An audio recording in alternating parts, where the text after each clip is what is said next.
core on countdown, T-minus 3 hours and 29 minutes. LIO seals have been removed and installation is complete. A little bit ahead of schedule.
You're looking live at the Crew-Dragon spacecraft on top of a Falcon 9 rocket set to launch 3 astronauts and 1 cosmonaut to the International Space Station in a little more than 3 hours. It's a beautiful sight outside, beautiful weather here at the Kennedy Space Center, where we welcome you for our live coverage of NASA and SpaceX's launch of Crew-5. I'm Daryl Nail, and with me is NASA astronaut Bob Behnken, who along with Doug Hurley were the first astronauts to fly Crew-Dragon into space. Bob, it's great to have you here. You were part of that historic flight, and now here you are back helping us with our launch commentary for today's mission. Well, thank you, Daryl. I'm super excited to be here. A beautiful day to relive my launch experience. Looking forward to it. You certainly will remember this experience well. We've got video recorded from just less than an hour ago of Crew-5 getting suited up in that historic suit-up room. And there you see them. Everything went smoothly. You can see the astronauts there in their spacesuits after getting them fitted and Core tested. Countdown. And those T-minus 3 hours and 23 minutes. The displays are configured for crew ingress on schedule. That's our launch audio. We're going to pause whenever that comes up. But tell me a little bit about those custom flight suits, Bob. Well, Daryl, I've heard those suits referred to as space tuxedos by some of the SpaceX team, and they are custom fit, and they are, what the crew needs to wear in case there was any sort of an issue inside of the capsule. They're custom fit, and they'll be ready to wear them when they head into space. Not designed to go outside the capsule, but certainly if something were to happen inside the capsule, they pressurize, and that keeps them safe. Now, we want to invite you folks who are watching to participate in our broadcast today. If you would like to ask Bob a question over the next 3 hours, you can jump on any number of our social media handles. One of the ones that we're looking at is the hashtag AskNASA handle on Twitter. Send us that tweet with the question and the hashtag AskNASA, and we will get to it. Now, in addition to Bob's analysis, we have teams across the country covering the action, and there they are. We'll get updates from SpaceX headquarters, giving us a wave from out there in Hawthorne, California, and Houston, Texas. The Mission Control Center, hello to you as well. And of course, right here in Florida, we've got our interviewees standing by. Now let's check in with our team monitoring preparations for launch at SpaceX headquarters in Hawthorne, California. Take it away, ladies. Hi, I'm NASA's Sandra Jones with NASA Communications. And I'm Jesse Anderson, a production engineering manager here at SpaceX. As we count down to liftoff, welcome to Mission Control. This is where our teams are staffed around the clock to monitor Dragon and the mission. On console or headset in Mission Control are 6 key positions. The mission director is in charge of the room and tasked with making real-time decisions to ensure mission success. The person that you'll hear talking to the astronauts is the Crew Operations and Resources Engineer, who you'll hear us refer to as the core throughout the broadcast, and there you can see him on the screen. The additional positions are focused on vehicle systems, including avionics, navigation and control, software, propulsion, life support, and communication with ground support teams. And NASA has its own team members in Mission Control Houston, where they've been preparing the space station for Dragon's arrival. We'll meet several of the key players later when we check in with them. And upon liftoff, today's ride to the International Space Station will take about 29 hours, with Dragon flying autonomously the entire way. And just like autopilot on a commercial aircraft, the crew always has the option or the ability to take manual control of the spacecraft if needed. So let's head back over to Florida as we await the crew's departure for the launch pad. Daryl? Sandra and Jesse, thank you very much. And here they come, Crew-5. Crew they're ready for crew arrival, and crew are walking out of the O&C room now, on schedule. Indeed they are. And there they are. The astronauts of Crew-5 taking their first steps outside as they head to the pad. From left to right, cosmonaut Kikina, Josh Cassada, Commander Nicole Mann, and Koichi Wakata.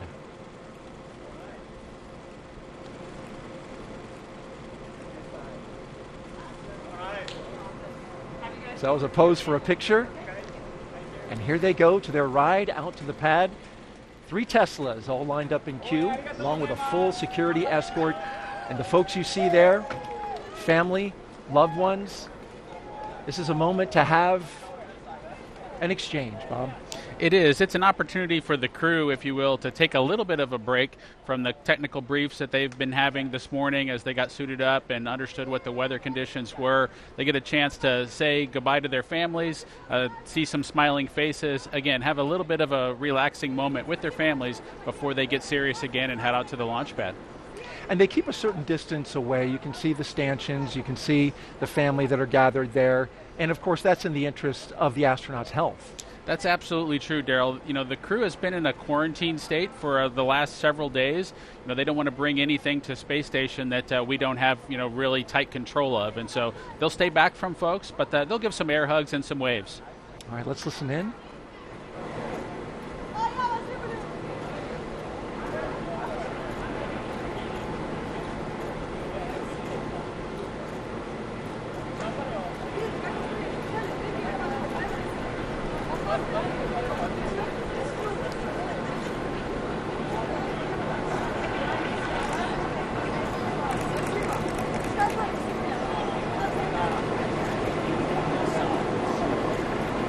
Can't make out exactly what's being said, but we know from your experience, Bob, that it can be an emotional moment.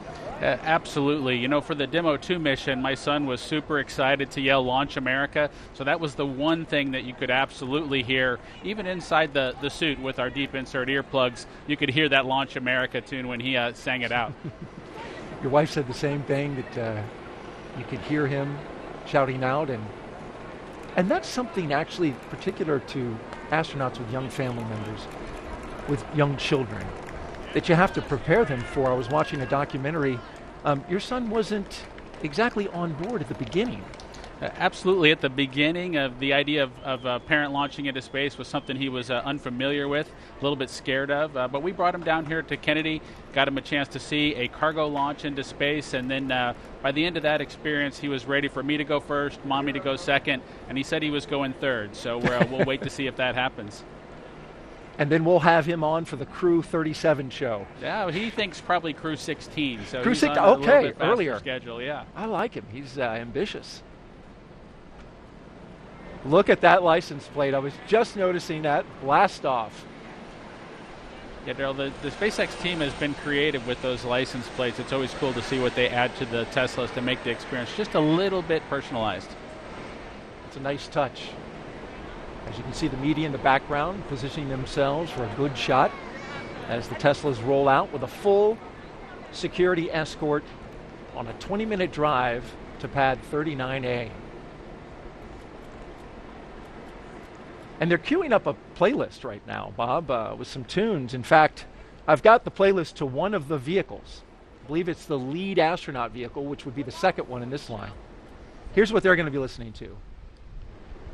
Oh Yeah by Yellow, Danger Zone by Kenny Loggins, Stronger by The Score, Slow Ride, Foghat, Everybody Got Their Something by Nikki Costa, Sabotage by the Beastie Boys, Mainstream Kid by Brandi Carlile, and Don't Stop Believin' by Journey. It's a nice list right there. It's a wonderful mix. There's a little bit of a slow and relaxing portion of it, as well as something with a little bit of emotion as they head out to the launch pad. You know, when Doug and I headed out to the launch pad, we had some tunes as well, and we took the experience to capture kind of the same things. The excitements of launching into space. Back in Black was one of the songs we selected from AC/DC, since we were both headed back into space again, and it was an exciting time for us. And that was followed, I believe, by Girl from Ipanema, which was very much a contrast. It was, Daryl. You know, this is a 20-minute ride out to the launch pad. The crew's been on a very tight schedule as they work their way to get to this point, but now's the time to sit back and wind your watch and wait for the actual launch event. So that waiting music came from the Blues Brothers movie, and Doug and I knew there was just going to be a time where we had to wait our turn to launch on that rocket. Windows are open now in the Teslas, and family members just now retreating back from the vehicles, but then also getting another moment up there next to the car, which just completed.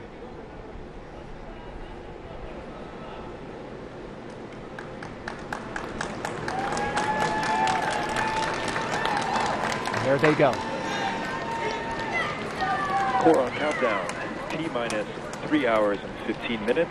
Crew are beginning their transport from the O&C room to the pad right on schedule. There's the call out from the SpaceX team. The crew now departing the Neil Armstrong Operations and Checkout Building. Slow rolling as they make a shot available for all of the media and photographers down there.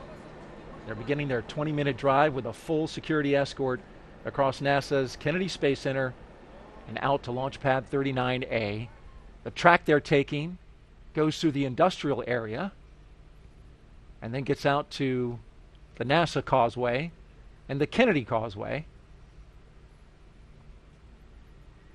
And Bob, as we were watching that moment there, I want to play a piece of tape that we have from your wife Megan talking about those moments leading up to launch. And we're also going to see footage of that historic mission that you participated in, Demo 2. We'll also see hers, and we'll get to see the goodbyes from either one. Let's take a look at that now. I want to give you a little flashback. Take a look at the screen now. You might remember this. Demo 2, and there you are in the light blue with your son saying goodbye to your husband, Bob Behnken, on that historic flight. That's right. That was a really special moment, and it was great to see how excited my son was to see his father. There were no tears. It was all smiles and cheering. My son, I think, was determined to say, "Launch America," first and loudest, and so that's what he was doing. He did a great job. And then in April, Crew 2, this was your launch, and yes. Now the role was reversed. You were in the astronaut suit getting ready to go out and launch, and your husband was there with your son. That's right, and I was listening out for that Launch America, and sure enough, I could hear it from probably 20 feet away. That was a wonderful moment. Your wife, Megan MacArthur, who flew on Crew 2 to the International Space Station following up your certification mission. Yeah, it was a moment that we wanted our son to have a positive experience with, and he certainly did. Again, smiles and hugs and cheering. And while we didn't hear the voices of the crew's families and guests as they walked out, we did definitely hear that cheering when they got their chance to drive away. And we continue to follow the convoy from high above, our flight operations team. The helicopter crew getting a good shot there as they go.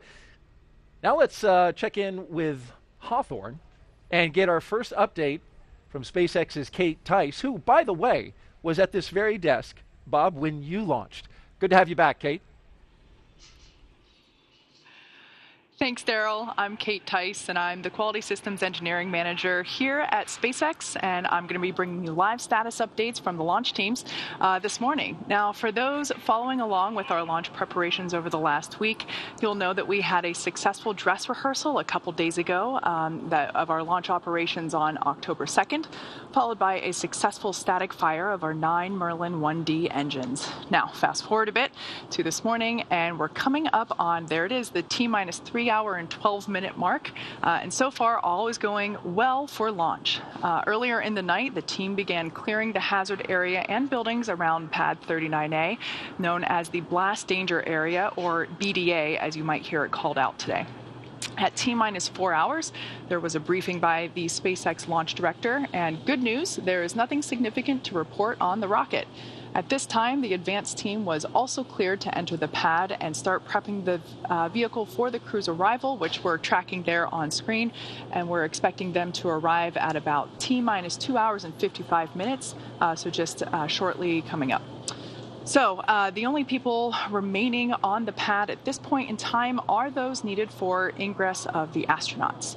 At the launch pad, Falcon 9 is powered on, and we're currently monitoring telemetry and pressurizing gas storage vessels. Engine and stage checkouts were performed several hours ago. On top of Falcon 9, of course, we have the Dragon spacecraft, and it is ready for the crew. Functional checkouts were performed, and most recently, the Dragon propellant system was pressurized to final flight pressure, and the side hatch has been opened by the advanced team. So at this point in time, I can report that all spacecraft systems are go. And as for the range, launch range is ready to support and working no issues at this time.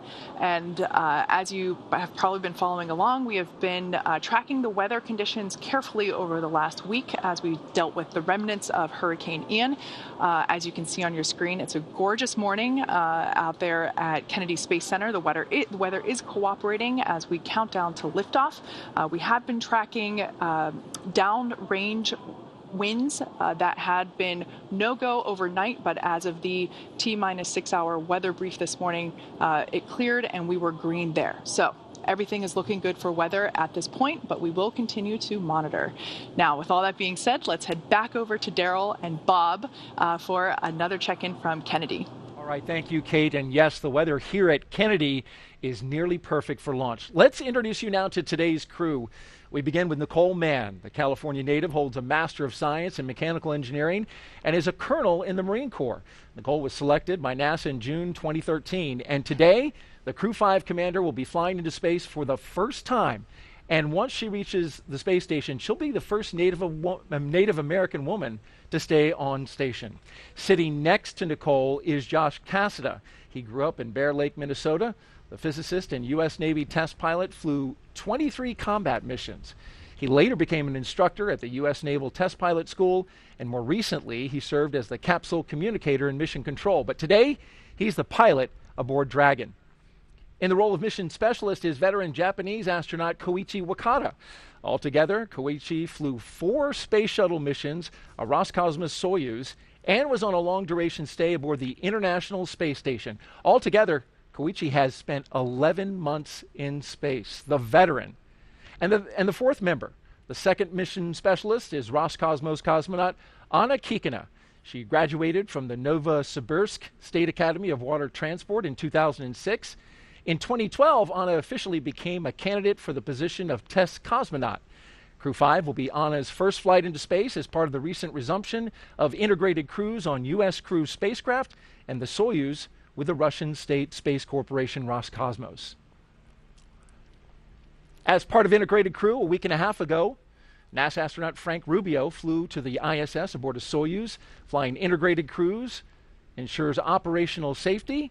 Crew members on station are trained to do maintenance and spacewalks. It also protects against contingencies such as problems that could arise on the station, serious medical issues, or an emergency aboard the station that requires a crew and vehicle that they are assigned to return to Earth sooner than planned.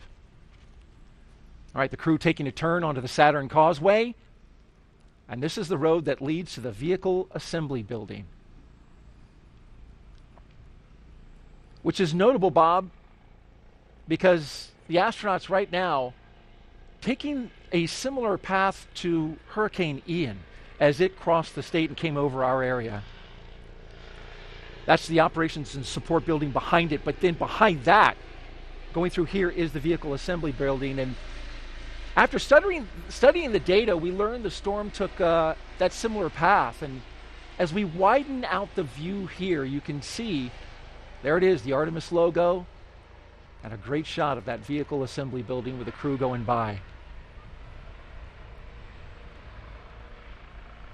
Now, the Crew-5 launch was delayed several days due to Hurricane Ian taking aim at Florida. And after studying the data, here's the path that we found it took. Take a look at this graphic put together by meteorologists with satellite data. It shows the track through the state. You can see the center of circulation, of course, the devastating impacts to the Fort Myers Beach area, more than 100 people killed, and complete devastation. By the time it crossed our area right there, you can see it came out the other side on Florida. Between pad 39A and 39B, and 39B is where we had our moon rocket, the SLS and Orion spacecraft. But officials here at NASA and the launch team with SLS made the decision to move the SLS indoors, and this is video from that day, 3 days prior. The mighty SLS and Orion spacecraft going into the shelter of the Vehicle Assembly Building as Hurricane Ian passed overhead. It's a 4-mile, 10-hour trek it was that day. And we got winds, Bob, over 96 knots at the top of one of the lightning towers out at pad 39B. So certainly the winds were whipping up high and down below, around 60 knots. It was a good move to put that rocket in the shelter. Yes, it's just remarkable to kind of have seen the track of the storm, have it come right through the Kennedy Space Center, and to be sitting here just a couple of days later getting ready to launch a crew into space.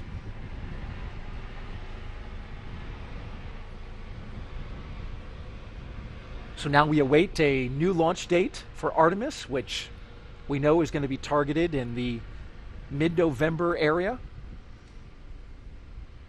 And the astronauts just passing the Vehicle Assembly Building Crew-4, when they were here, the rocket was out on the pad, and they got to actually go out and get a tour. This team, getting to drive by that rocket, and certainly astronauts must be thinking about that mission, right? Artemis 1, 2, and 3, going out on a test flight out to the moon, and then ultimately landing back on the moon to establish more of a permanent presence there. Absolutely, Daryl. It's a super exciting time from an astronaut perspective. As you know, we still have missions headed to the International Space Station, taking crews up both on the Soyuz rocket and on the Falcon 9 and the Dragon at this time. We look forward to seeing the Starliner vehicle make its arrival on board the International Space Station as well. But Orion, with the Artemis missions that are upcoming, is just an exciting time. Returning to the moon is something that we all dream about. And there they are making the right-hand turn to go towards pad 39A, where SpaceX's facilities are, as well as the launch tower and the rocket that awaits them. A brand new booster. And the good ship Endurance, as you would say, Bob. On its second flight. On its second flight. You know, this is the time for that slow ride song probably to kind of play back for the crew. You know, Doug and I had our waiting room music, our elevator music to kind of pass the time. The crew's, of course, excited for the mission in front of them, but they've got to wait for the actual time to launch into space. And this is a great shot, point of view camera from the lead Tesla looking at the security vehicle in the front. You can see there the launch pad to the left as that rocket gets closer and closer. And I wonder, Bob, at what point do you start to feel some nerves kick in? Because there's this excitement, as you've described, but then also, especially for your flight, being the first one, there must have been some nerves. You know, there's definitely some nervousness associated with launching into space. The crew gets a lot of training, and from an experience perspective, they try to check off as many blocks as they can so that that nervousness is something at least that they're familiar with. And so for Doug and I, you know, we had made this ride before as shuttle crew members. We climbed up to the launch pad as shuttle crew members. That wasn't new. It was really the fueling operation for us where we really felt like we were doing something new, and that nervousness started to kick in. Interesting, because yes, that's an operation unique to SpaceX.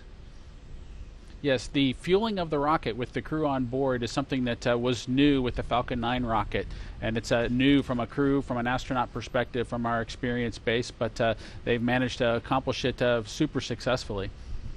There you see the security vehicle pauses, comes off to the side, and the Tesla vehicles roll on, along with the MRAP in tow. And this begins the part of a really neat experience, going up the slow grade as they pass the security checkpoint and into the blast danger area. This is an area only for the astronauts and the advanced team, as well as the closeout crew. It's a restricted area, and you go up that slow hill, and you're looking right at that rocket. You know, Daryl, as you make your way to the launch pad, you kind of go through layers, if you will, of people that can be near you. So whether that's your family and your guests when you're back at the O&C building, but as you make your way to the pad surface, there are these milestones that you get past where you become more and more alone on your ride into orbit. And so heading up this hill to the launch pad surface, it's definitely a smaller group, and that group continues to shrink all the way to hatch closure. And in your case, until it was just you and Doug Hurley. That's true. It was just Doug and I, and of course all the support team that's reaching out to you via the radio to make sure that they're watching over and making sure that you're ready to head off into space. But it was definitely Doug and I alone with our thoughts. These 4 Crew-5 astronauts now actually on the pad surface. As you can see them driving onto it, there's a track that they just came over that goes around the launch pad. That's a relic from the space shuttle era, as well as the Apollo. There's the base of the rocket, and dead ahead, the elevators to the launch tower that will take them up to the top of the crew access arm and allow them to make entryway into the Crew Dragon.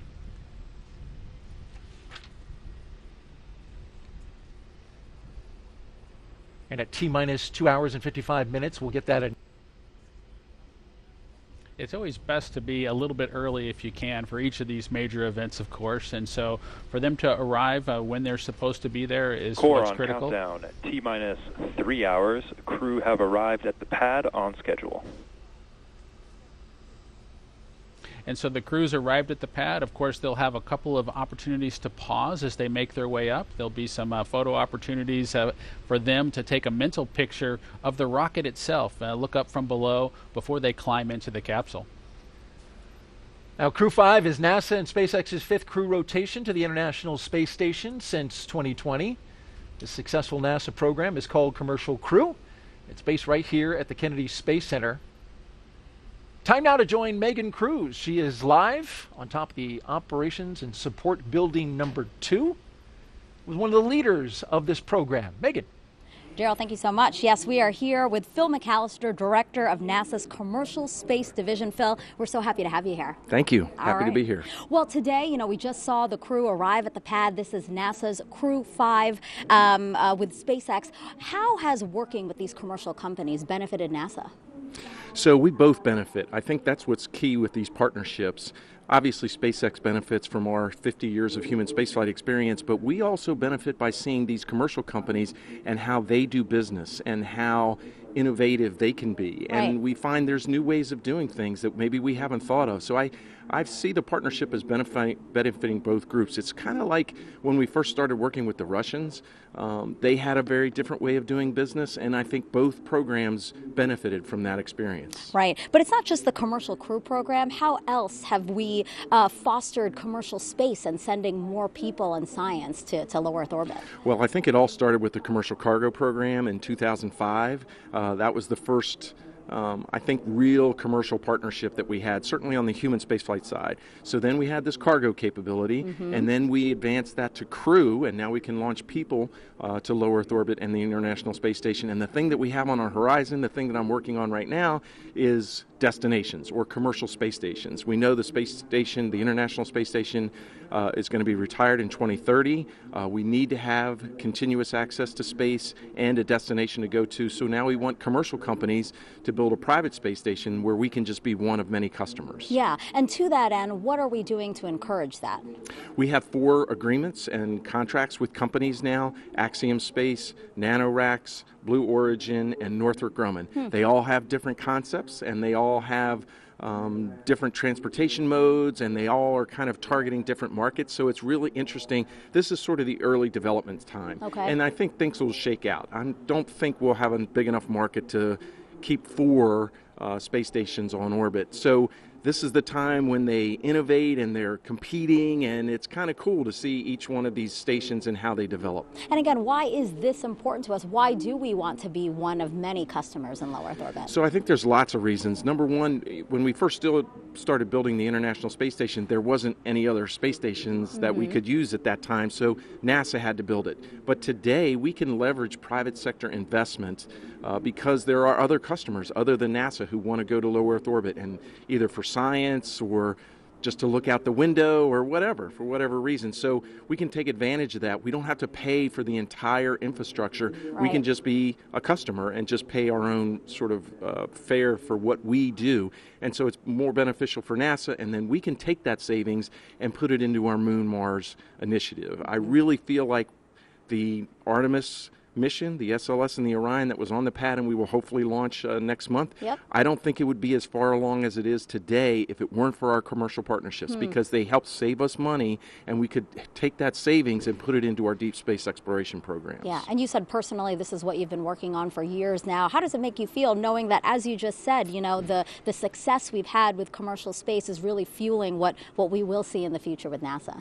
It's been very gratifying. I have to say, when we were first starting out, I had to say, I think this will work. I think this is going to be a better way to do this particular mission. But I didn't have any proof. But then in 2012, we launched the first Falcon to the International Space Station for the cargo program. Right. That showed that the model could work.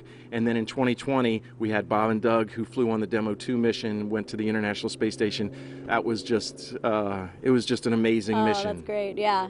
And Bob, he's He's co-hosting the show today, so that's full circle how we're coming Yes. out. Can you imagine? It's Crew-5, and just a couple of years ago, we had Bob flying for the first time with Doug. I know, it is amazing. I was just telling some of my relatives, I was like, oh, this is the 5th one. And they're like, what? How did it happen so fast? And we go every 6 months. And so you tend to accumulate missions. And so we're putting the plaques on the wall outside my office, and it's getting pretty full, and that's pretty nice to see. That's absolutely great. Thank you so much, Phil, for being here, and I can't wait to watch the launch with you. Thanks so much. All right. Back to you guys. Thank you, Megan. T-minus 2 hours and 54 minutes and counting. And you must hear that a lot, Bob. But the people who, so many people were watching and following your mission since it was a historic first, and kind of feel an attachment to what you did that day. Yeah, it was an exciting time, of course. I think it was a little bit strained with the COVID situation and folks kind of at home watching kind of electronically rather than in person here at the Causeway, potentially. And so a lot of folks watched the mission, and with the Bob and the Doug and the Space Dads, I think they made a connection, and they appreciated, just being a part of it. Doug and Bob and Doug and their excellent adventure. I don't know about all that, but we had a wonderful experience on board the International Space Station. And it was wonderful to watch and chronicle as you guys went along, got to the space station, and came back safely. And we see some beautiful shots from high above. The weather, I mentioned at the beginning, less than 10% chance of violating. We've got onshore breezes here that are kicking up some waves. That's some rough surf conditions. That, of course, no impact to the launch today, but you can see the flags flying and the clock ticking down. If you're just joining us, you're watching live coverage of SpaceX mission known as Crew-5 as we watch the first 2 astronauts walk out onto the pad surface, getting ready to do what, and I have to admit, I have to attribute this, the rocket recline. There it is. I like the way they did it kind of in coordination as well. I think that was something that Doug and I didn't quite nail on the Demo 2 mission, but I appreciate them getting it sorted out by Crew-5. That was Commander Nicole Mann and pilot Josh Cassada that just took that look up, and I mentioned the attribution. That was our voice of mission control. Rob Navius came up with that phrase, so got to give him credit for that, the rocket recline. We'll get the next 2 mission specialists who will do the same move, but for now, they'll go into the elevator, the same elevator, Bob, that you rode on 2 missions aboard the space shuttle and Crew-Dragon.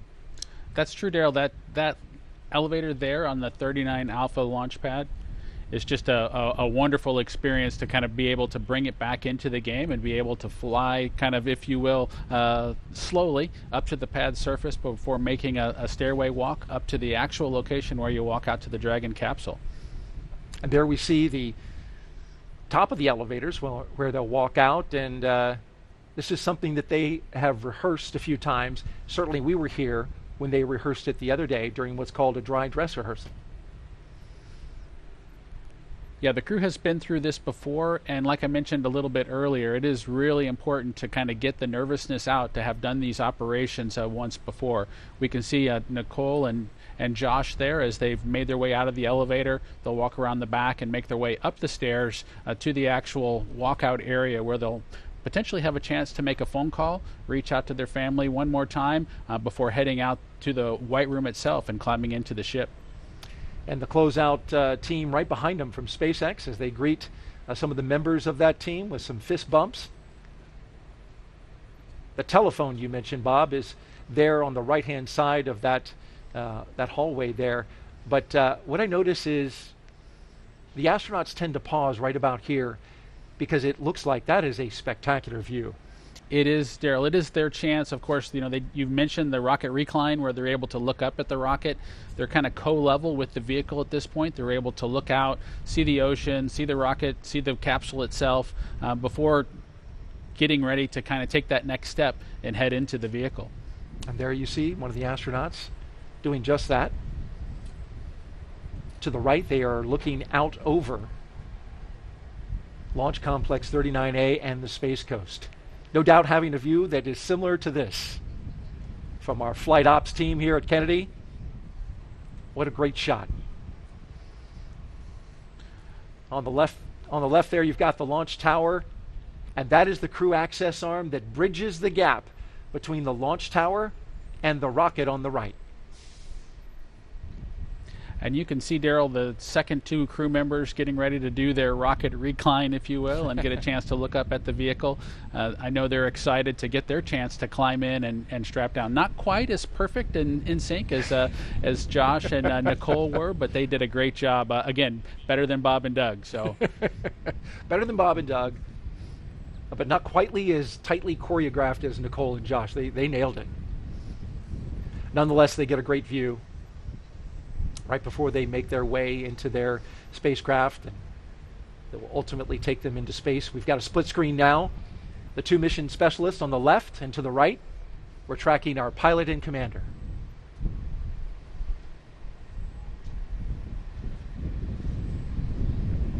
Now they stagger the astronauts in this fashion because everything is highly proceduralized, right? As they go through the lines, check off the mission milestones, and then also it's carefully choreographed because you want to have everybody being orderly as they get into the spacecraft. Absolutely, Daryl. There is a well choreographed checklist that the SpaceX team has on their tablets as they follow along with the crew accomplishing the steps in front of them. But remember, there's just a single hatchway, and they need to go in sequence, and it wouldn't be helpful for all four of them to be there at the same time. So we do bring them in sequence, Nicole boarding first, followed by the rest of the crew. Looking at the launch tower there, pad 39A. Bob, this is the same launch tower that launched the space shuttle. It's been, of course, renovated by SpaceX. They've made a lot of improvements in order to accommodate the Falcon 9, but it also has some throwback to the shuttle era. And there's part of the fixed service structure that's still a part of that structure today. That's true, Daryl. The 39 Alpha launch complex was modified to be able to handle the Falcon 9 rocket, and Doug and I were super excited to launch again from the exact same location. There are remnants of the shuttle program that are still kind of out there. There's a series of chevrons. You can kind of see them in the image there. The kind of the yellow pathway, if you will. The crews go in the opposite direction there. Those chevrons point towards the slide wire baskets that they would use if they needed to do an emergency egress off the pad surface. Those slide wire baskets are a legacy item from the shuttle program. And here we go, the first two astronauts to board Crew-Dragon.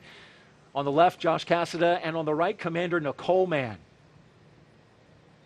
All smiles as they make their way down the crew access arm. You can see the fist pumps. They're definitely getting excited now as they get ready to board the ship.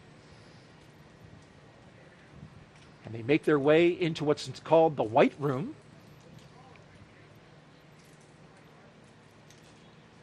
Do a photo op there. Core on countdown. T-minus 2 hours space and 47 minutes. Crew have arrived at the White Room just a little bit ahead of schedule. There's the announcement. And you can see one of the SpaceX techs handed Nicole Mann and Josh a Sharpie, which this is something that's actually on their to-do list for launch operations. And what they're going to do now is sign their signature onto the NASA meatball, or right there around it. That NASA meatball is encircled with signatures from all the previous NASA crews that have gone up to the International Space Station. That signature would include yours, Bob, as well as your wife, Megan MacArthur. Yes, Joe, that's a nice tradition that the SpaceX team added and allowed kind of Doug and I to get started. And it's pretty neat to get your name added to the wall there, the White Room wall that leads to the Dragon capsules that head to space station. And there you see her putting her signature, making the way around the NASA meatball, handing off the pen to Josh. And to the right, you see the SpaceX logo for their commercial missions. They're also starting a set of signatures, which is a great sign about starting to establish that economy in low Earth orbit, the commercialization of low Earth orbit. It's exciting to see the economy in low Earth orbit continue to grow, Daryl. It's also exciting to see the cadre of astronauts continue to grow and view that group as our partners of folks who've been to low Earth orbit, who've been into the black of space, and it's just exciting to see that group continue to grow.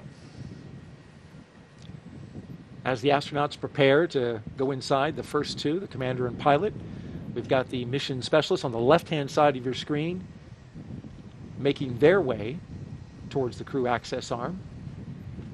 The white room was a term first used during the Gemini era, literally describing the color of the room, which is painted white. You can see an inflatable seal, which is black colored, connected to the spacecraft, and it inflates to create that environmental seal around the side of the spacecraft, connecting it with the white room.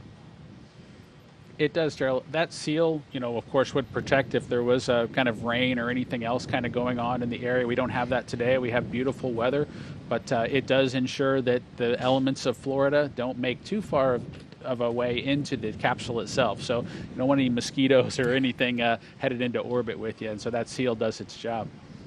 It does indeed. There's a lot of humidity and mosquitoes out here in Florida. Fortunately today, we've got a nice little breeze that's keeping it off us here at the desk, which is nice, and kept it off the astronauts and crew when they were getting in their vehicles. Running about a 10-knot onshore breeze, which should help push the clouds around. We've got a few of them out overhead. Our launch weather officer for today, Brian Sizik, from the 45th Space Wing, telling us that we've got a nice high-pressure system in the area, Bob, that's keeping everything clear as the first astronaut climbs aboard. Core on countdown at T-minus 2 hours and 44 minutes. Crew have begun ingressing Dragon.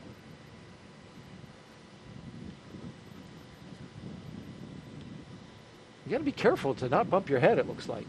You absolutely, Daryl, need to be careful as you climb through that hatchway. There's a pressure seal that needs to be kind of maintained in pristine condition, so when the time comes to close the hatch, you'll actually get a good seal with that hatch closure operation. And so the crew is keenly aware that they need to protect that environment, and that they climb into the vehicle very carefully. Carefully stepping over that seal.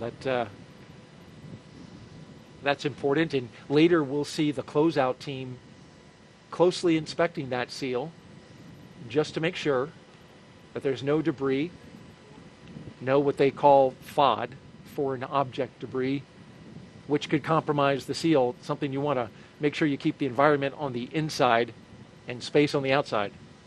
Yeah, that's absolutely true. That team, of course, it's a little bit difficult in the suit itself to be able to monitor and make sure that you don't bump anything that you're not supposed to bump into.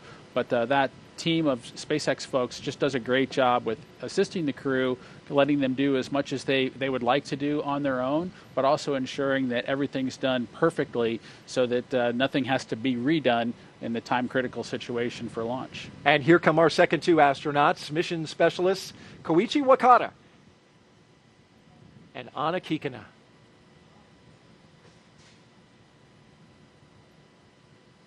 They're next up in the white room. Big thumbs up from Koichi. He's the veteran of this group, Bob. We got 3 first-time flyers and a guy that has a lot of experience in space. That's true, Daryl. Koichi was in the astronaut office when I arrived a couple decades ago, just having joined and trained as a shuttle astronaut, getting the opportunity to fly on his 3rd space vehicle kind of going forward here. It's got to be exciting for him to try on a new spaceship. And making his 5th flight into space.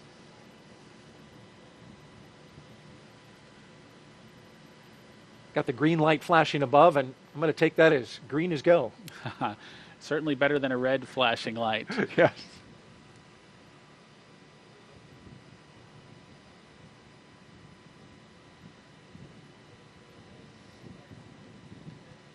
So it does take a relatively large team. It does seem like the crew being able to head out to the launch pad and climb in almost by themselves would be a thing. But in order to make sure that things are all done perfectly, that team of SpaceX folks follows along very carefully with the procedure to make sure everything's done exactly per the checklist.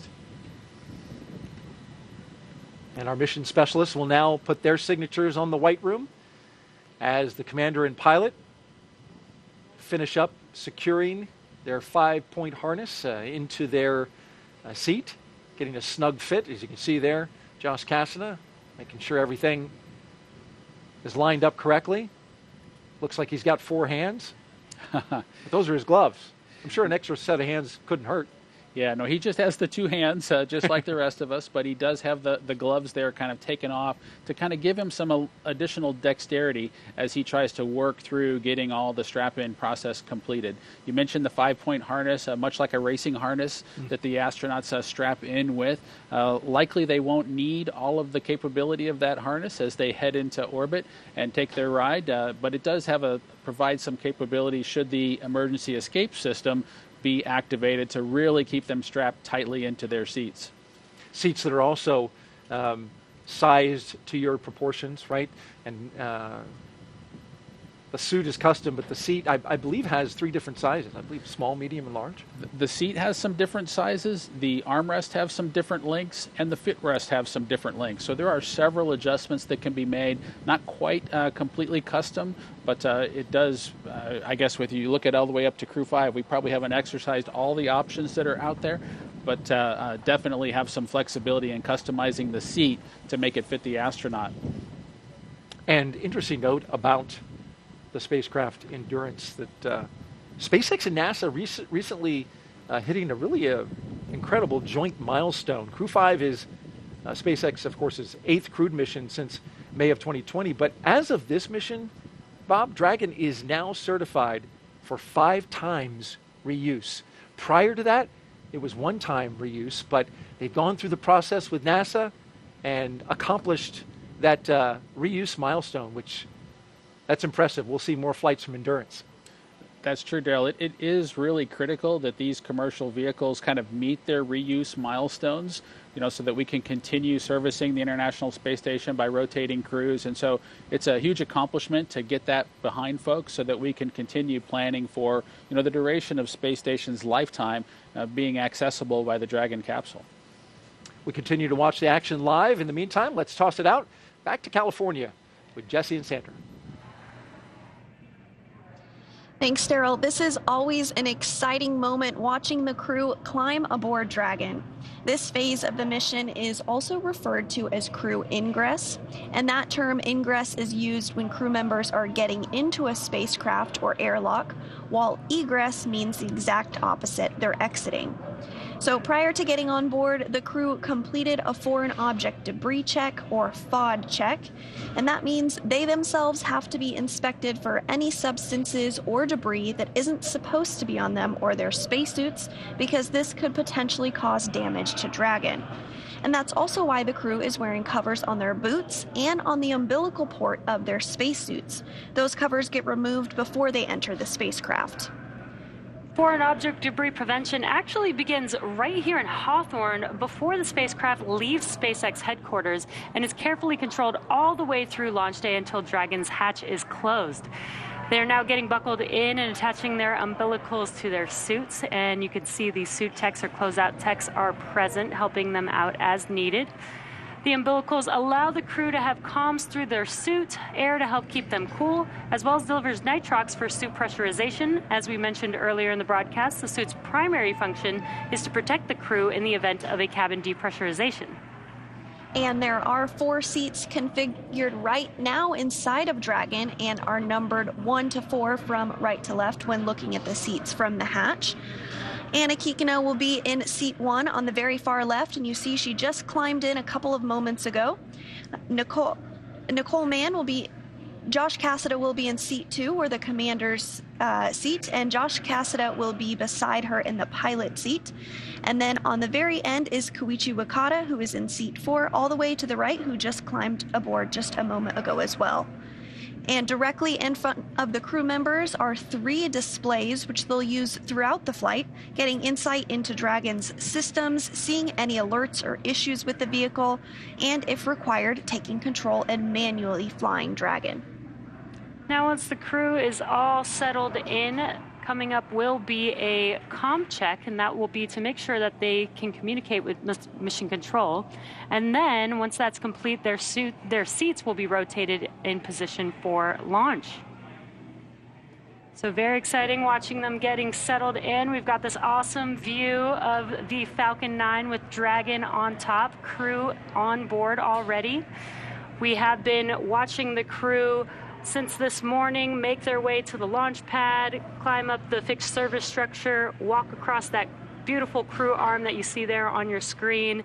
And now they are getting settled into each one of their seats. And there is the Crew-5 crew there on your right-hand screen. And the crew will remain in these spacesuits through the ascent portion of today's flight. They'll be able to get out of their suits and get a little more comfortable shortly after liftoff, but for the portion that is the most dynamic portion of the flight, they will remain in those spacesuits. And the primary function of those spacesuits is to protect the crew in an event of a cabin depressurization. And if that would occur, the suit could inflate to provide a habitable environment long enough for the crew to return home. But with the crew now inside of the Dragon vehicle, let's go ahead and check in with Kate Tice for the latest. How's it going, Kate? I've been following along with the launch teams, and they continue to work through the countdown. Currently, no issues are in work, and we are awaiting the comm checks with the crew inside Dragon, which you seated there. The first check that we will hear is to check the umbilical, which is the harness that is attached from each spacesuit to the vehicle itself. You can actually see the umbilical port there on the right thigh. It's that little black box. That's the umbilical port that connects the spacesuit to their seat. The second check that we'll hear will check the ground stations, which, as the name suggests, are the ground-based support staff here on Earth. And then the third comm check that we'll hear will be for TDRS, or the tracking and data relay satellites. And those are that's a constellation of 10 geosynchronous satellites that help us maintain contact around the globe. As of right now, the Dragon launch op team tracking no issues. I was listening in throughout the webcast on their nets, and it sounds like that we are running perfectly on time and just a little bit early. We have plenty of margin. So if for whatever reason something arises and we need a little bit extra time to work through an issue, we've got it in the countdown. For those that are new to our launch webcasts, of course, our countdown is the framework that helps to sync all of our teams up. So we build margin into each step that we walk through or proceed through on the countdown to make sure that we have plenty of time to work any issues that might arise.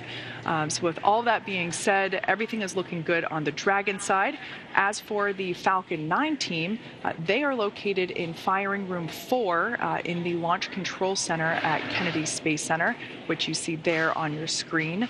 Those folks are settling in for final checkouts, propellant loading, and launch. The Falcon 9 team will undergo their own comm checks with the crew at about the T-2 hour mark. As for the range, they continue to report no issues, and the weather forecast continues to be acceptable. We had a less than 10% chance of violation of our weather conditions, and as you can see on your screen, it's a beautiful morning there at Kennedy Space Center. Now, of course, we are looking at weather not only at the launch site, but around the world. We need to make sure that conditions are acceptable if Dragon has to splash down in the Atlantic in case of an escape. We're also monitoring contingency splashdown locations if the crew had to come back to Earth before docking with the space station. Now, if that were to happen, SpaceX and NASA would coordinate with the U.S. Coast Guard to ensure safety upon splashdown, including extra ships and air assets to patrol the 10 nautical mile keep-out zone. That's, of course, to help mitigate safety concerns for any boaters approaching the landing area. And, of course, we've also been monitoring downrange weather, which, as I reported earlier, was no-go yesterday, but at the T-6 hour weather brief turned to green. So we're proceeding, but keeping an eye on those downrange wind conditions. So as the clock continues to tick, we're approaching the T-2 hour and 31-minute mark. All systems to continue to be go for launch. Let's head back over to Jesse, who's actually here in Hawthorne with me, just across the floor. Thanks, Kate. Not only is today an exciting day because it's launch day, but it's also a pretty exciting year, as this year marks Dragon's 10th year in operational flight. It took a lot of love and dedication to get here today, and we are still learning and innovating from each launch. From the beginning, Dragon was designed to eventually fly people. The Dragon hanging from the ceiling next to us was initially flown to certify SpaceX for cargo missions to the space station over 10 years ago, which flew in 2010. Yet a window was added to hint at our plans for flying crew in the near future. Now, of course, the Dragon behind us and the Dragon supporting today's mission, taking Crew-5 to the space station, are very different, a testament to how far we've come.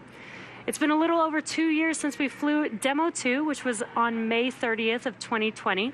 And since then, SpaceX has been regularly flying crew missions for NASA to and from the International Space Station at an average cadence of 1 flight every 6 months since Crew-1.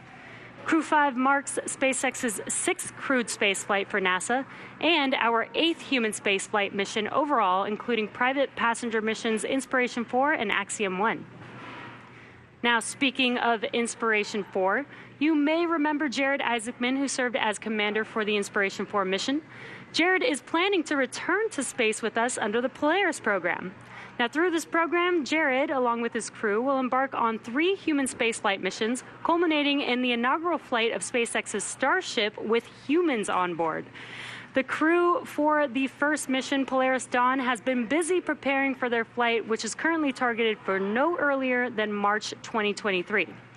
In addition to Jared Isaacman, the Polaris Dawn crew consists of Scott Kidd Poteet, the mission's pilot, SpaceX's Sarah Gillis as mission specialist, and SpaceX's Anna Menon, the second mission specialist and medical officer, and there you can see them on the screen. The Polaris Dawn mission will endeavor to fly higher than any other Dragon mission to date.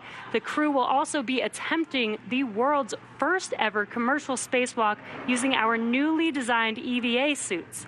And our progress with human space exploration does not stop there.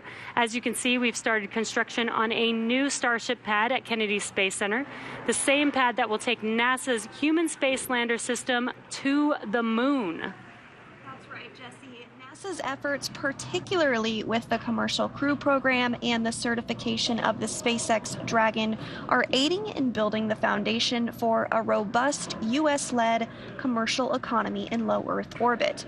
Commercial transportation to space is but one element of NASA's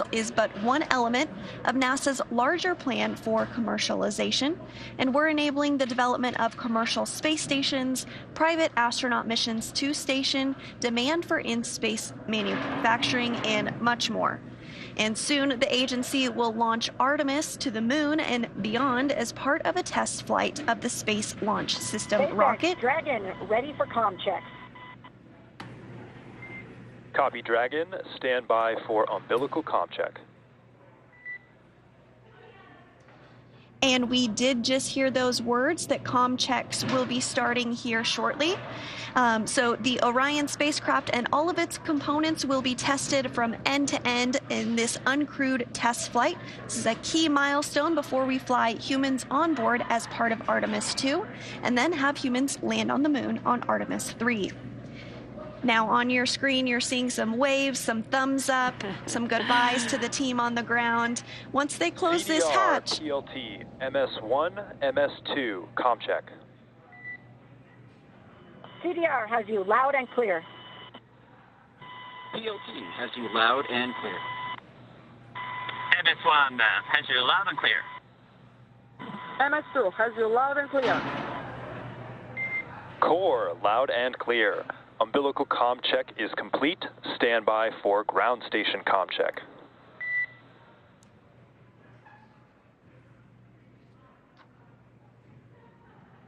And those comm checks have begun. We're going to hear a series of those communication checks to make sure that the crew can hear the folks on the ground and vice versa. And looks like the crew is very excited, waving at the camera to the world. Maybe some poses for some photos there as well.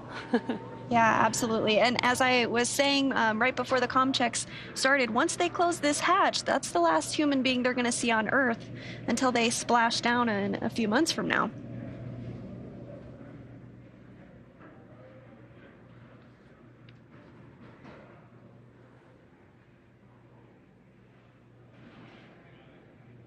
You can also see the crew with their iPads on their tablets on their legs there. They have a variety of different procedures and reference materials that they can view during the mission as well. You'll see them getting that configured and ready for launch now, 2 hours and 25 minutes from now. And these procedures are very, very specific. They are following them all the way, step by step, all the way through. This does include, if you're just now joining us, we are awaiting some comm checks, which they have begun. And they will be stepping through several different comm checks to make sure that the crew can hear and communicate with the ground teams here in Mission Control. And we will do those comm checks through multiple paths to Dragon, including TDRS and ground stations, which you'll hear coming up throughout the continuation of these comm checks. The ground, of course, refers to the different ground stations, and SpaceX has ground stations all around the globe. And then you'll also hear from Core, MD, and LD. The Core in Hawthorne is the Crew Operations and Resource Engineer. The LD is the Launch Director down in Florida and oversees the countdown ops. And then MD is the Mission Director here in Hawthorne, who is the overall flight lead for SpaceX. I just love the excitement of this crew. And this is a pretty cool view inside of Dragon. You can see the 4 seats for the 4 crew members, but Dragon's actually designed to have up to 7 crew members. So right below this row of seats, there can fit 3 additional seats. Today, since we only have 4 crew members, below the crew that you see on your screen is actually cargo stowed inside of Dragon. Dragon, SpaceX, comm check. SpaceX Dragon, loud and clear. Core, loud and clear. Ground station comm check is complete. Stand by for TDRS comm check.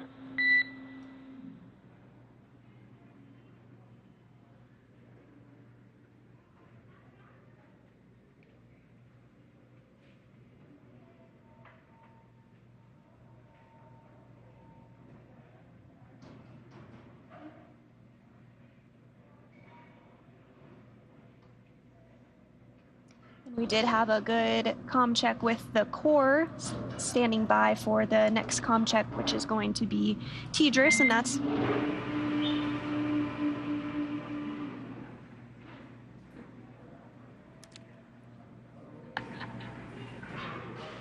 Dragon, SpaceX, comm check. SpaceX Dragon, loud and clear. Core, loud and clear. TDRS comm check is complete. Stand by for comm checks with DC, MD, and LD in the launch configuration.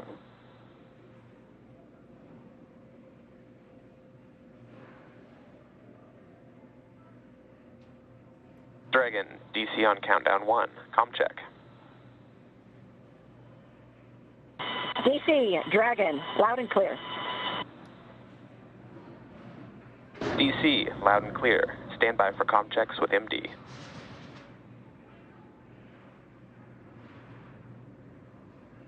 Dragon, MD on countdown 1, comm check. MD Dragon, loud and clear.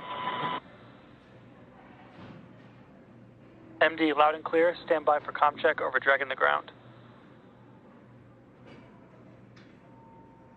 Dragon, MD, Dragon the ground, comm check. MD Dragon, loud and clear. MD, loud and clear. Stand by for comm checks with LD. Dragon, LD on countdown 1, comm check. LD Dragon, loud and clear. LD, loud and clear. Stand by for comm check over Dragon to ground. Dragon, LD on Dragon to ground, comm check. LD Dragon, loud and clear. And LD, loud and clear. Let's go have some fun. Dragon, SpaceX. Launch configuration comm checks are complete. Report when ready for seat rotation per section 2 of 4.100.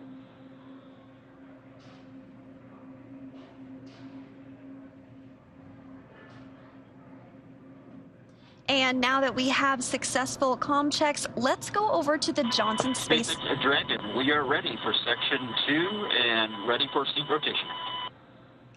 Looks like the crew is getting ready for seat Copy that, rotation, but Dragon. let's We head will over to the report when Johnson initiating. Space Center in Houston, Texas, and check in with Shaniqua Vereen. Thanks, Sandra, and welcome to the International Space Station Flight Control Room, or Mission Control Center, Houston. A team of flight controllers behind me is actively monitoring the space station as we speak. The crew in orbit has completed a number of tasks to prepare the station for Crew-5, like setting up tools to monitor Dragon's arrival and preparing the sleep stations for the new residents. Many of their clothes and other belongings launched on a previous cargo resupply mission. Back here in Houston, Flight Director Greg Whitney and his team are in constant communication with the SpaceX Mission Director for Crew-5's launch to the space station. Once we get into integrated operations, the NASA Flight Director will be conducting a series of go-no-go polls at the predetermined checkpoints for Dragon's approach. For now, we'll continue to follow along from here in Mission Control Houston, so I'll send it back down to the team in Kennedy. Over to you, Daryl.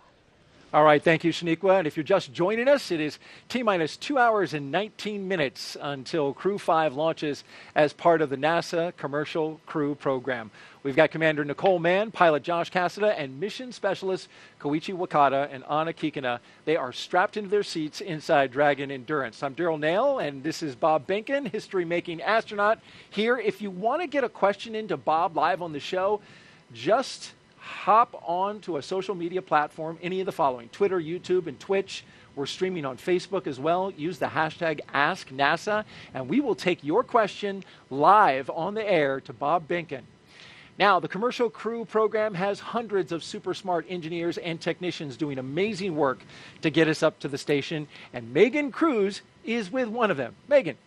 Yes, I do have a super smart engineer with me. This is Crystal Jones. She's with CCP's Grounds and Mission Operations Office. Crystal, can you tell everyone what that office is in charge of? Sure, yeah. We have a wide range of functions that we do for the Commercial Crew Program.